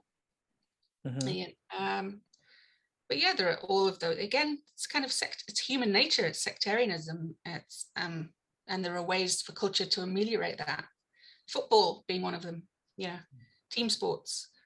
Okay. Oh yeah. So have you ever had the police knock on your door because of something you wrote on Twitter? No, I haven't. No. Because that's something you have written about here. You say there have been numerous incidents in the UK of people being visited by the police and told to check their thinking after voicing dissent against reality-denying ideologies. People today regularly run the gauntlet of being labeled a fascist for stating unequivocal biological facts, unquote. Yeah, I've been called a fascist enough times, and I know, but certainly there are people who have had policemen knock on their door, and as bizarre as it sounds, yeah. So when they have these encounters with the police, do the police tell them you're a fascist unless you say this, or? I don't think so. I think, I mean, I don't know. It was a long time ago now. I'm not sure. I think they're just told to, there are posters all over England now and bus stops and stuff that hate crime and that you can't say certain things. So, and that's really weird because, you see them in kind of really kind of places of real deprivation, and you just know that they're not going to have any impact whatsoever. People have got much, these people are living, with selection pressures, so they're going to be much more kind of engaged in that. So one of the things that it seems like you're really outraged about with regards this kind of censorship, if you want to call it that, is it's about punishing people for stating biological facts. And you say elsewhere in the piece that you think this is a kind of war against nature. You say the excesses of progressive leftist ideology are not new to human civilization. Writing about the French Revolution in 1790, Edmund Burke warned against the revolutionaries' tendency to imbue themselves with a false virtue, believing they are combating prejudice whilst actually declaring war on nature, unquote. Yeah, well, and that was basically what socialism was, isn't it? It was, Marx had a lot of good ideas, but he didn't understand human nature. There's some good stuff, in feminism, but they never had a practical realist understanding of human nature. Same with trans ideology, do they want their human rights and deserve respect and all the rest of it? But do you really have to kind of, do you have to violate, kind of universal laws of the universe to feel validated? How that's not, there's no need for it. You don't have to invert or cancel biology because you're transgender. You're not changing sex. You're identifying with a gender. Okay. What would you say to the argument that almost everything positive in civilization is going against nature? Well, I'd say that isn't a strong proposition. I don't know what you would way to say. Where's the evidence of that? Because I think it's more of a balance. Well, you know, people would say it's natural to rape, it's natural to have slaves, it's natural to have no minimum wage, no labor laws, no NHS. But when people start, you know, complaining about nature and imagining a better way of doing things, all these positive things happen in the world. Are you persuaded by that at all? Well, culture is part of nature. You know, we create culture, and it's ameliorable, right? And we shape it to our needs. So there's nothing that's not nature. It's a non-question to me. Okay. What would you say to the argument that trans ideology doesn't actually go against nature, because we can cut off people's penises and give them hormones, and we can change how we describe sex, and none of that actually changes nature? No, absolutely. Transgender doesn't go against nature. It's all contained within the normal distribution. It's just on the tails. That's all. It's still part of nature. What's going awry about it is that they're trying to kind of deny that it's part of nature, and it's kind of undermining their own existence, and it's kind of transphobic in itself to say, you know, that transgenderism can't exist without denying biology, denying nature. Of course it can. You know, we're all human. We're all within that normal distribution. Just some of us are closer to the center than others. That's all. Do you think that we can, without violating scientific principles, choose to define or explain sex as being relative to whatever the person with the sex wants it to be? Possibly only with intersex individuals, but even then, you know, when we're talking about sex, we're talking about it in the sense of being a reproductive biological variable. It pertains to reproduction, and intersex people can't reproduce generally. So so that's where gender comes in. You know, you can choose that gender, but you know, if a trans man and his wife wanted to have a baby, okay, and the trans man decided he was going to carry the child, but was having problems conceiving, he wouldn't go to the sperm clinic to have his sperm mobility checked, because he doesn't have sperm. He has eggs, and that's the fundamental category of biological sex in all sexually reproducing species, from humans to plants. And to assume that we have to rename, you know, female fertility clinics, persons with ovaries for fertility clinics, or persons with eggs for I can't, you know, I don't think most trans people want that either, to be honest. And again, it's like this demographic of these people with disagreeable traits, really, that are just doing it for the hell of it, for fun. Okay, so what would you say to the argument that calling, you know, breastfeeding mothers chest feeders, or whatever it is they call it, to make the trans man who gives birth to a baby feel more included, that if that helps the trans man feel less marginalized and more a part of the group of other parents and more at ease, then we should change all those definitions to make this minority feel comfortable? How is it going to make him feel more included when all the women around him completely resent it? Well, maybe they need to change their thinking and stop resenting and start accepting. Well, I mean, yeah, but they're not. You know, isn't it? You know, you can. What's the adage? You know, you can change yourself. You can't change other people. And yet, this whole kind of the intersexual kind of way seems to be to invert that, and again going against like a natural law of human nature. It's not going to be possible. You cannot get everyone. You can't reach inside someone's head, and you might be able to force them by law to kind of to say that you're that they're a chest feeder, but you can't stop what's happening inside their brain when they're going wanker. You can't stop them thinking this is fucking ridiculous. But let's think about that thought. So there's a bunch of women giving birth with other midwives. Then they see a man come in. The man has a big belly. The man has a vagina. The man is treated alongside them. They look at that man and think wanker. No. I'm talking about inside the baby group. Okay. When everybody's been forced to call themselves chest feeders. Oh, that's a different situation. You're right. Yeah, that's what I mean. Okay. I don't mean kind of like just being and seeing a trans man come in and giving birth. It's not a wanker. No, he's just he's a woman, but he's a trans man. Okay. Transgender man. Okay, yeah. So the women feel resentful because they're being called chest feeders. But they have to call themselves chest feeders in order to not be called fascists.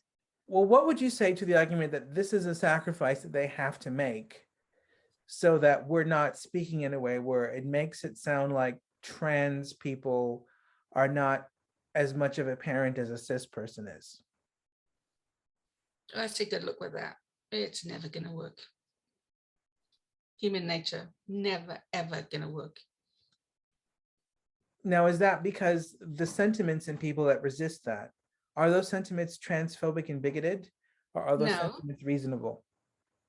It's just because people don't want to be told what they can think. Human agency is a foundation, of civilization, of and self-agency and individuality and respecting boundaries. So we can live in civilized society, and not kind of give in to our less civilized instincts, which we all have, demands that we all, have. So can compromises happen? Absolutely. Transgender men are transgender men, but they're not women. Okay. Oh, sorry. So the transgender women are transgender women, but they're not women. They're not biological women. They shouldn't be, women shouldn't be called chest feeders. Men with penises, who you've got no idea if they're just autogynephilic, shouldn't be allowed into female kind of like swimming pool dressing rooms and saunas or things like that, if there are sex segregated spaces. Just the idea of using gender ideology to gain access to women, because this kind of happens some in places in nature where some animals do kind of put on or grow kind of markings of feminine, female, kind of the gender, but it's to actually to get past the alpha male and inseminate the females.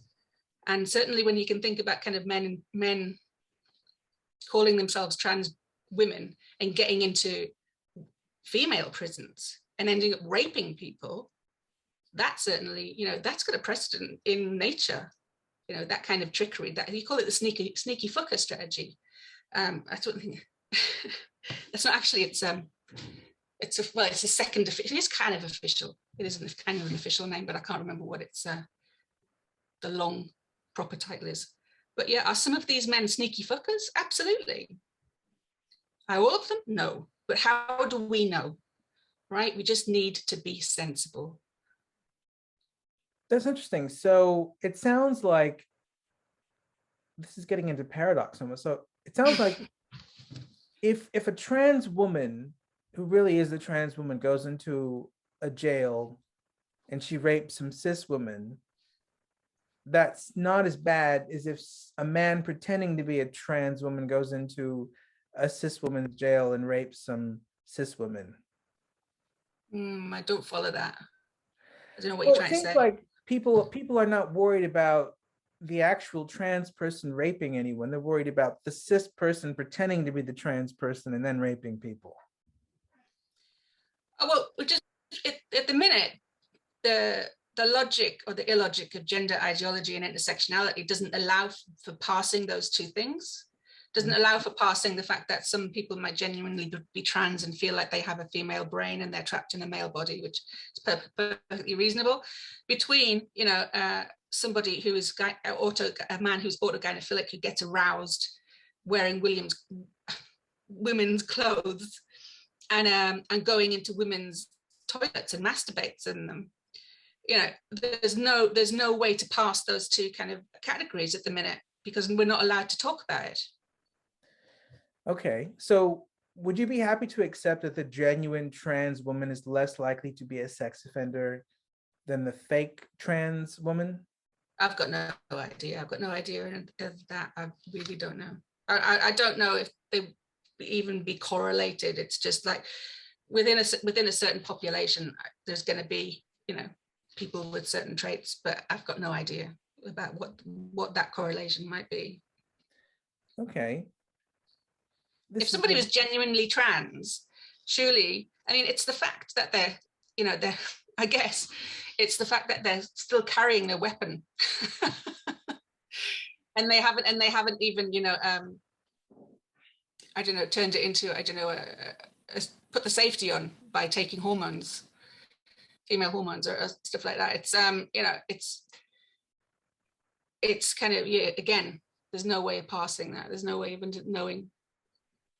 Because I would think that if you were worried about being raped by somebody who either is trans or pretending to be trans, you wouldn't be worried about the penis. You'd be worried about the physical strength, the upper body strength, right? No, I think rape is a violation of female sexual choice fundamentally. I know that feminists kind of conceive it as a power thing, and certainly for some kind of people on the dark triad spectrum, it is, they get off on that power thing. But I mean, fundamentally, it's a sexual crime.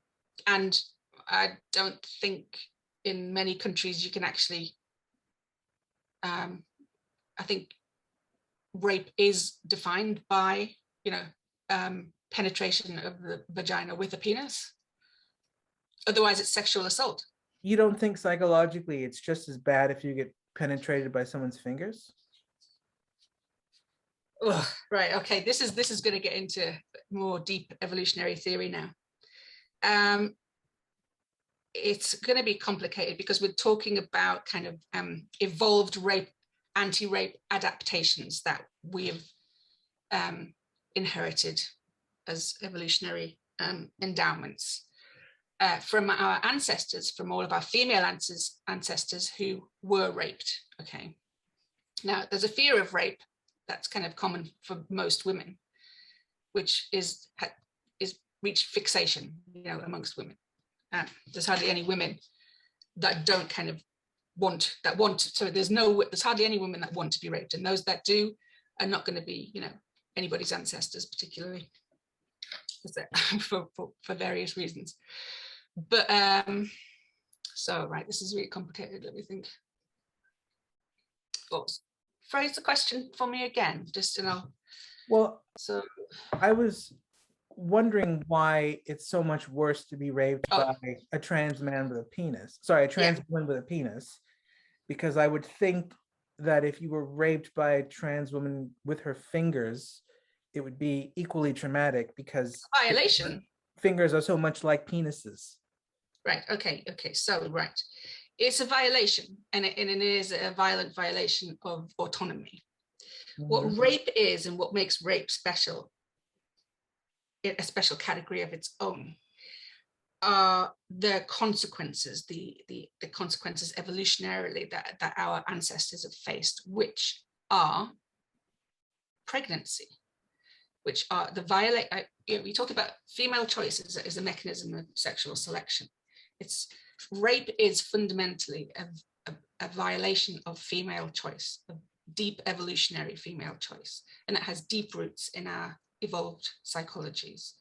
It's not just that, you know, if you imagine the opposite kind of that is a man being cuckolded, and that kind of evokes really violent kind of emotions in a lot of men, to feel like, and it's, from Othello to Winter's Tale and stuff like that. Maybe it's not, but to being cheated on. I'm not saying to choose that. I'm saying to just investing. And I mean, and it's everywhere in history, in morals, in stories, and it's kind of, that's the kind of opposite of the rape thing, where women's choice is completely taken away. They're forced to go through a process of pregnancy. They're forced to go through childbirth, which is mortally kind of dangerous. And in the past, they would have been ostracized. They would have been, it's a death sentence, basically. Being raped in the past would have been a death sentence. Today, it's not, but we're adapted to the past. Mm-hmm. That's a principle of evolutionary theory, an evolutionary mismatch. So that's why rape is different from sexual assault. So categorically different. You don't think that being assaulted with fingers is equally terrifying? I don't know if it's equally terrifying. I don't think it's well, it's an empirical question. I don't think it's been done yet, but it needs to be kind of quantified. I think the fear of rape with a penis is more acute because of the evolutionary consequences. It's not, these aren't conscious things. And that's why rape is gets a bigger sentence than sexual assault. That's why male rape doesn't seem to have as much weight as female rape, because the consequences, again, are still, and remember, we're building on kind of common law, which has kind of built up itself by layers and layers and layers over the years and across our histories. And they kind of represent these ideas that have kind of grown with our species. So you think cis women are primarily frightened of the penises of trans women, not the fingers or the upper body strength? But well, not primarily. No, I think you're framing it wrong.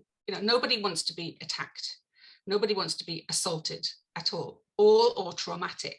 Okay, but even in law, rape is a more heinous crime, and it's a more heinous crime morally in natural morals and ethics, because of the potential damage that it can cause, which in history and in some countries even still now is a death sentence. Women are put in prison or killed, executed for having sex before marriage. So interesting. So the moral repugnancy at rape is about more than just the physical act then? Yes, definitely. It's got evolutionary roots. Interesting. And you think that this is what women are primarily worried about when they think of trans women in prisons? It's what they're worried about when they're worried about rape. It's nothing to do with as far as the fear of rape or the evolutionary, the evolutionary adaptations, anti-rape adaptations that women have. They're about rape. They're not about trans men. They're just about rape. Mm-hmm. Trans men, are not kind of part of the you algorithm. Mean trans women? Oh yeah, sorry, trans women. Yeah, because I was under the impression that it wasn't that women were afraid of the penis per se of the trans woman, that they were just afraid of anything that the trans woman might do, where they'd be able to use male upper body strength to force them into a position of obviously, yeah, male upper body strength is a mechanism that is very handy for sexual assault. And if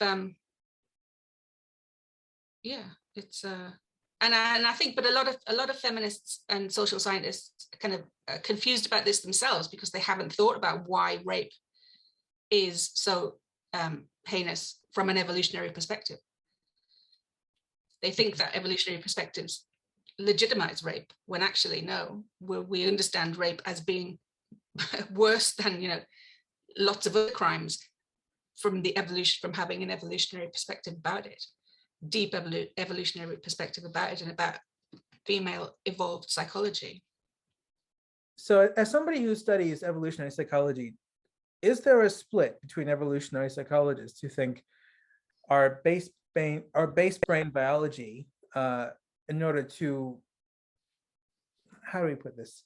Is there a split between people in evolutionary psychology who think that human nature is more conservative politically, and others who think human nature is more left-wing politically? I don't know. It's not really particularly a question about evolutionary psychology. That, evolutionary psychology is kind of like a merging of evolutionary biology and cognitive psychology. So it's looking at the mechanisms, but then you've got other offshoots. You've got human behavioral ecology, you've got evolutionary anthropology, evolutionary ecology.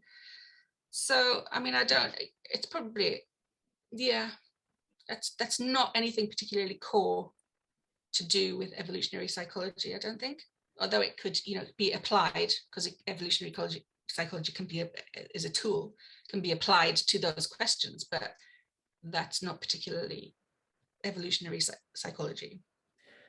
And I asked that because it sounded like your explanation of rape in evolutionary psychology terms is very feminism friendly. Well, yeah, I think it probably, well, what would have been termed liberal feminism.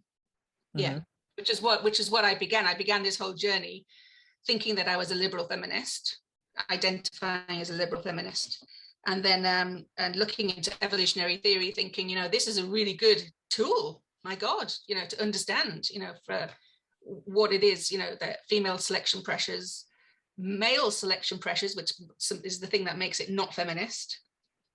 And because it's not simply, because I don't simply want to look at one sex, one sex can't be understood except in light of the other. That's what the logic dictates. The sexes haven't evolved in a vacuum. So you started out as a liberal feminist. Where would you say you are politically now? I'm just a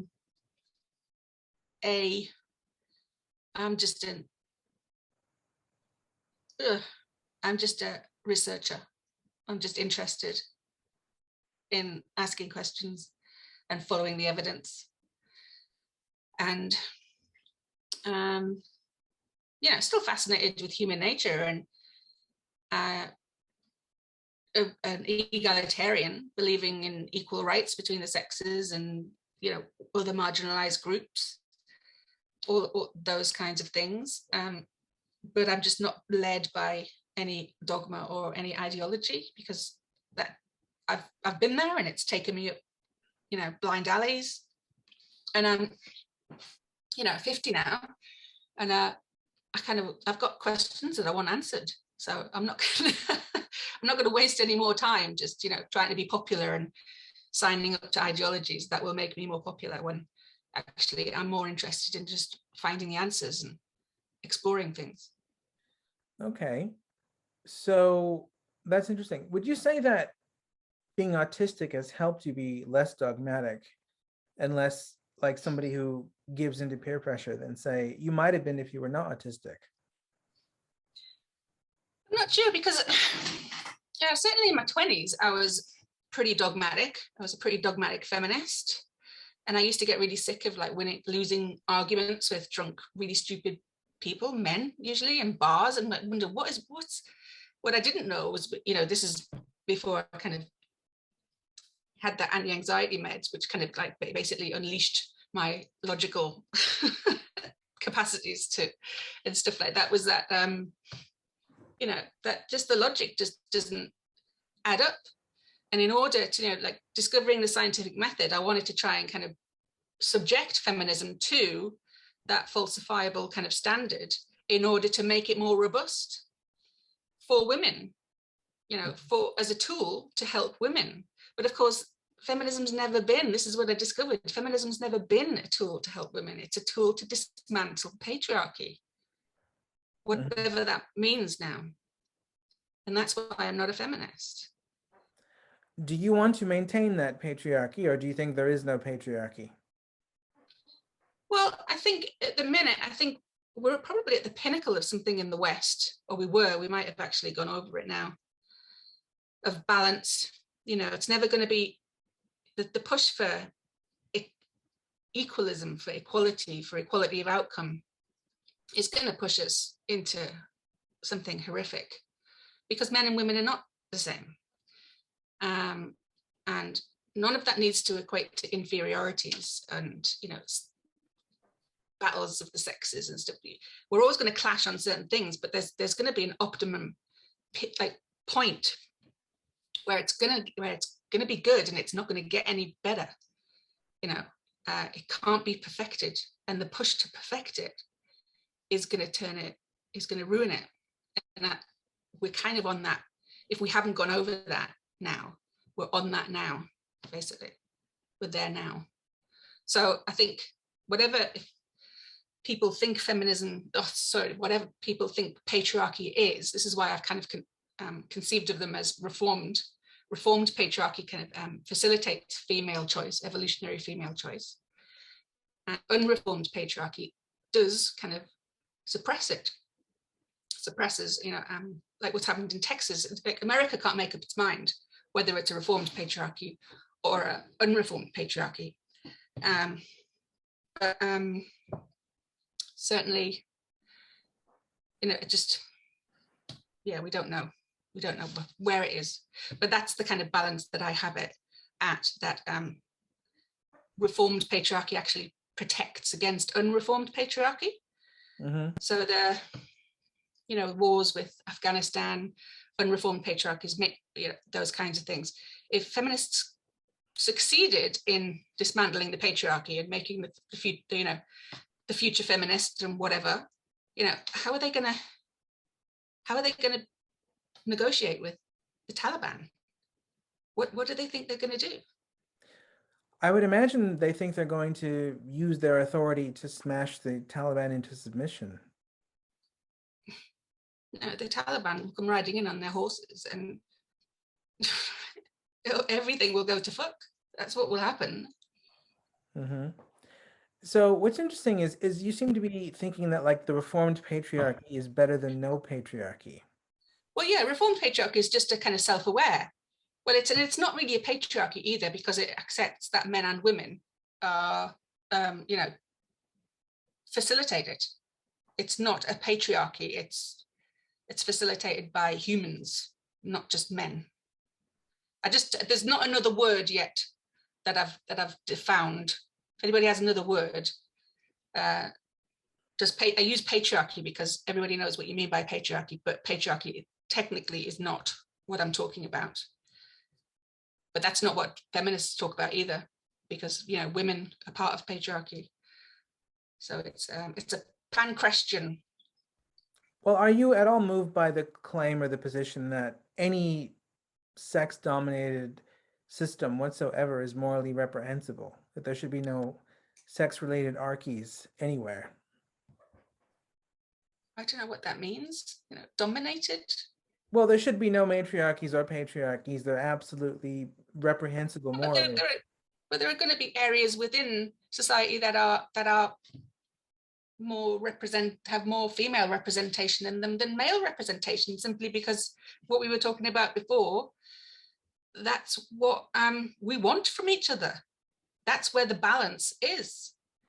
What we don't want is people just being forced because they are one sex or one gender, whatever you want to do. If you get being forced into the kitchen, you know, like we get back to Betty Friedan, and forced, you know, if you've got an intellectual mind, it's going to drive you mad. You know, I'm not particularly very good domestically, but I'm really glad I'm a mother. But you know, I couldn't. I've found in an environment where I've been able to create that environment, that Darwinian gender studies environment, where I could grow while I was being a mother. So, you know, I created it. And that's simply because, again, just being Aspie, you know, I don't really fit in anywhere else. I need to create my own spaces to thrive. Yeah, I can understand how that is. Yeah. It's fascinating. Are you sympathetic to people who say, you know, women, for instance, want to play video games, and they go into the video game online games, and they see a lot of sort of male trash talk, some misogyny, some just casual, you know, talk about female bodies that makes them feel uncomfortable, and they think this is not a, you know, a female-friendly atmosphere. We need to change this atmosphere to make it friendly for girls who want to play games too. Are you sympathetic to that? Well, I don't know. You know, there are people are creating organizations where they're all women organizations, and women can go in and do what they want. They'll not be trash talking men. They'll usually be trash talking other women, right? And then men create their environments where they've got their like meritocracy, and they banter, and they I don't, yeah, because I was a tomboy. I play video games. I don't go online and play Call of Duty with, like, because I know, you know, these but you know, I might play Call of Duty by myself, you know, but I won't go online and play it in a community. But that's just maybe because I'm at Aspie. I don't know, I'm just not interested in other people getting me away. Mm-hmm. But I mean, I understand it's again, there's like, there must be a kind of balance somewhere, because boys, you know, boys do play by different rules, you know, even at school. And there's Joyce Bennenson's research kind of backs this up, you know, from very early age. You know, boys like to play, you know, really open, hierarchical games with clear rules about, you know, zero sum. And that's how they sort themselves out.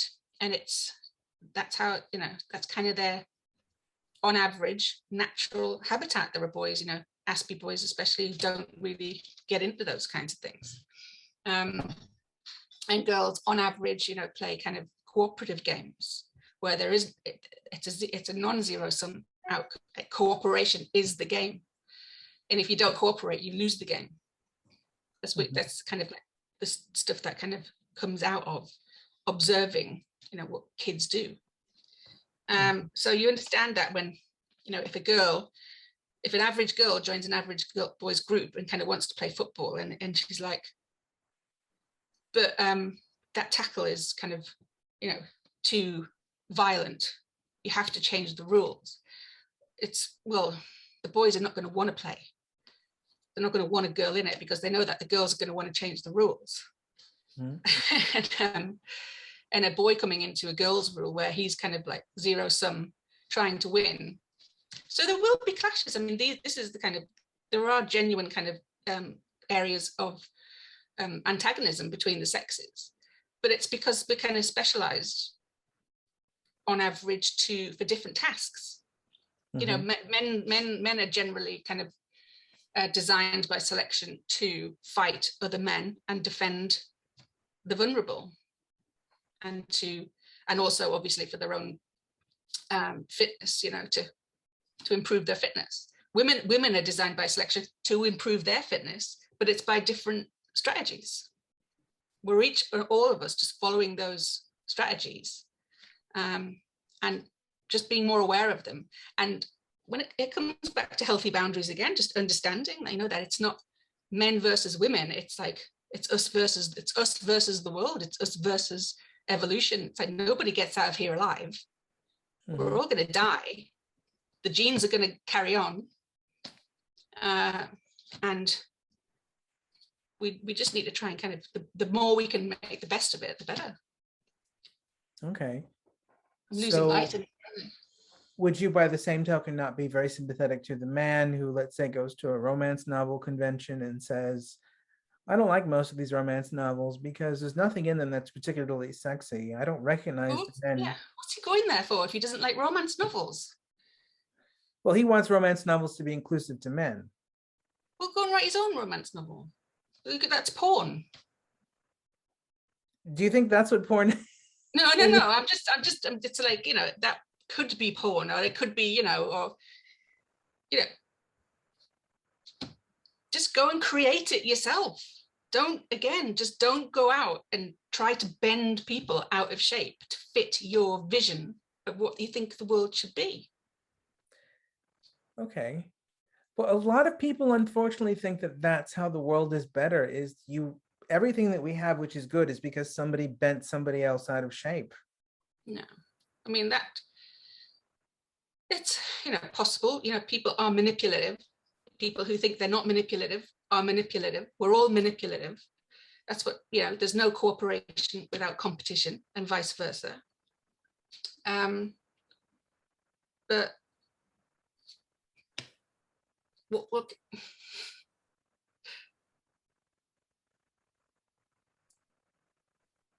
yeah, I don't know.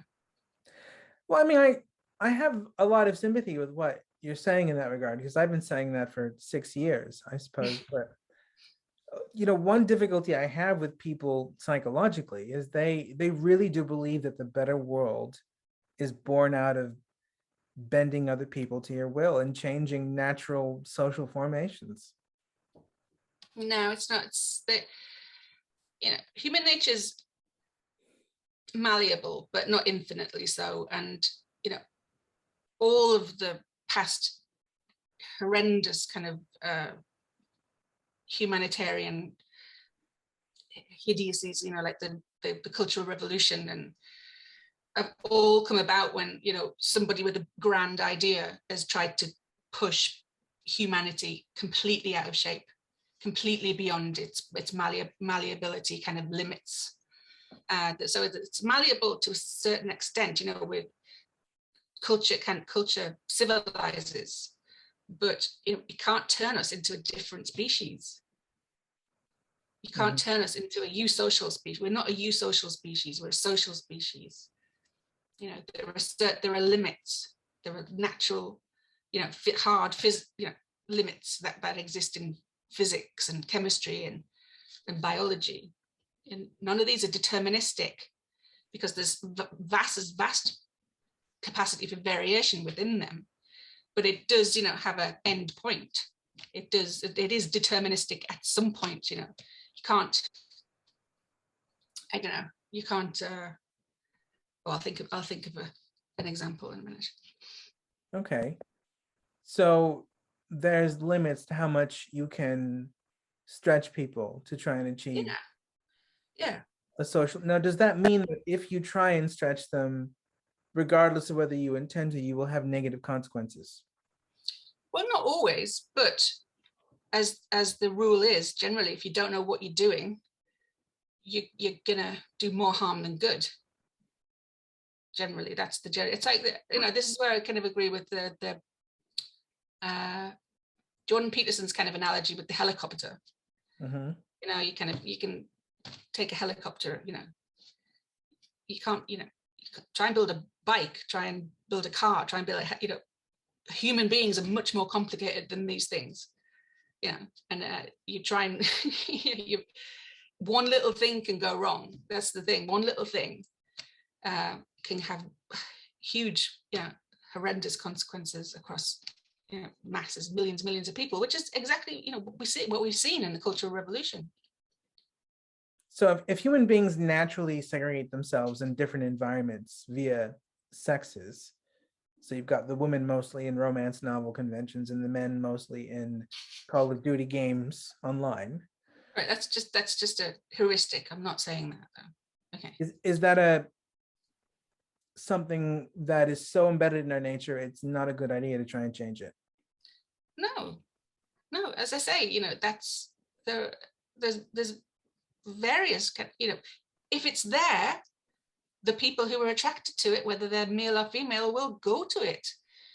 Men and women meet in the middle when they fall in love in romance. Men are not just indiscriminate kind of, mating machines that they do have standards. They're just their standards are just a bit less, tiny bit less than women because of, very basic biological facts. Doesn't mean that they don't have standards, they just have less standards. Mm-hmm. That's interesting. So even with the sex segregated spaces, there's still plenty of integrated spaces. Of course, yeah. So in a way, There's enough space for everybody. So the sex segregated space is not a threat as long as there is a sex integrated space too alongside it. Yeah, some people, I wouldn't want to go into a sex segregated space. I'm not interested in that, so I wouldn't go there. But interesting. So you wouldn't go to like an all women's autism convention? No. I wouldn't go anywhere with, all men or all women. I'm just not interested in that kind of thing. I'm interested in the dynamic. Mm-hmm. Yeah, I wouldn't either. I have no interest in doing sex segregated stuff either. But if I find myself in a space with mostly men because we're all doing something I'm interested in, Mm-hmm. that doesn't also bother me. No, I probably wouldn't notice. Yeah, sometimes I don't notice either, but that might be a product of having our quite unique brains. Yeah. So anyways, thank you so much for coming on this podcast. It's been 3 hours. Okay, I'm losing the light here as well, sorry. No, it's okay. It was a really good conversation. Thank you so much for all of your insights. It's been really interesting hearing your thoughts on so many different things. Okay, no, it's been lovely talking to you. This is Greg Scorzo, and that was the Culture on the Offensive podcast. If you like this podcast, don't forget to hit the subscribe button. And if you're interested in any of the other things that we do at Coda Publishing, check us out at www.cultureontheoffensive.com. So stay safe, be courageous, and don't forget to go outside of your comfort zone. And remember, when you hear things that sound wrong or silly or stupid or strange, don't forget to use empathy, clarity, and courage.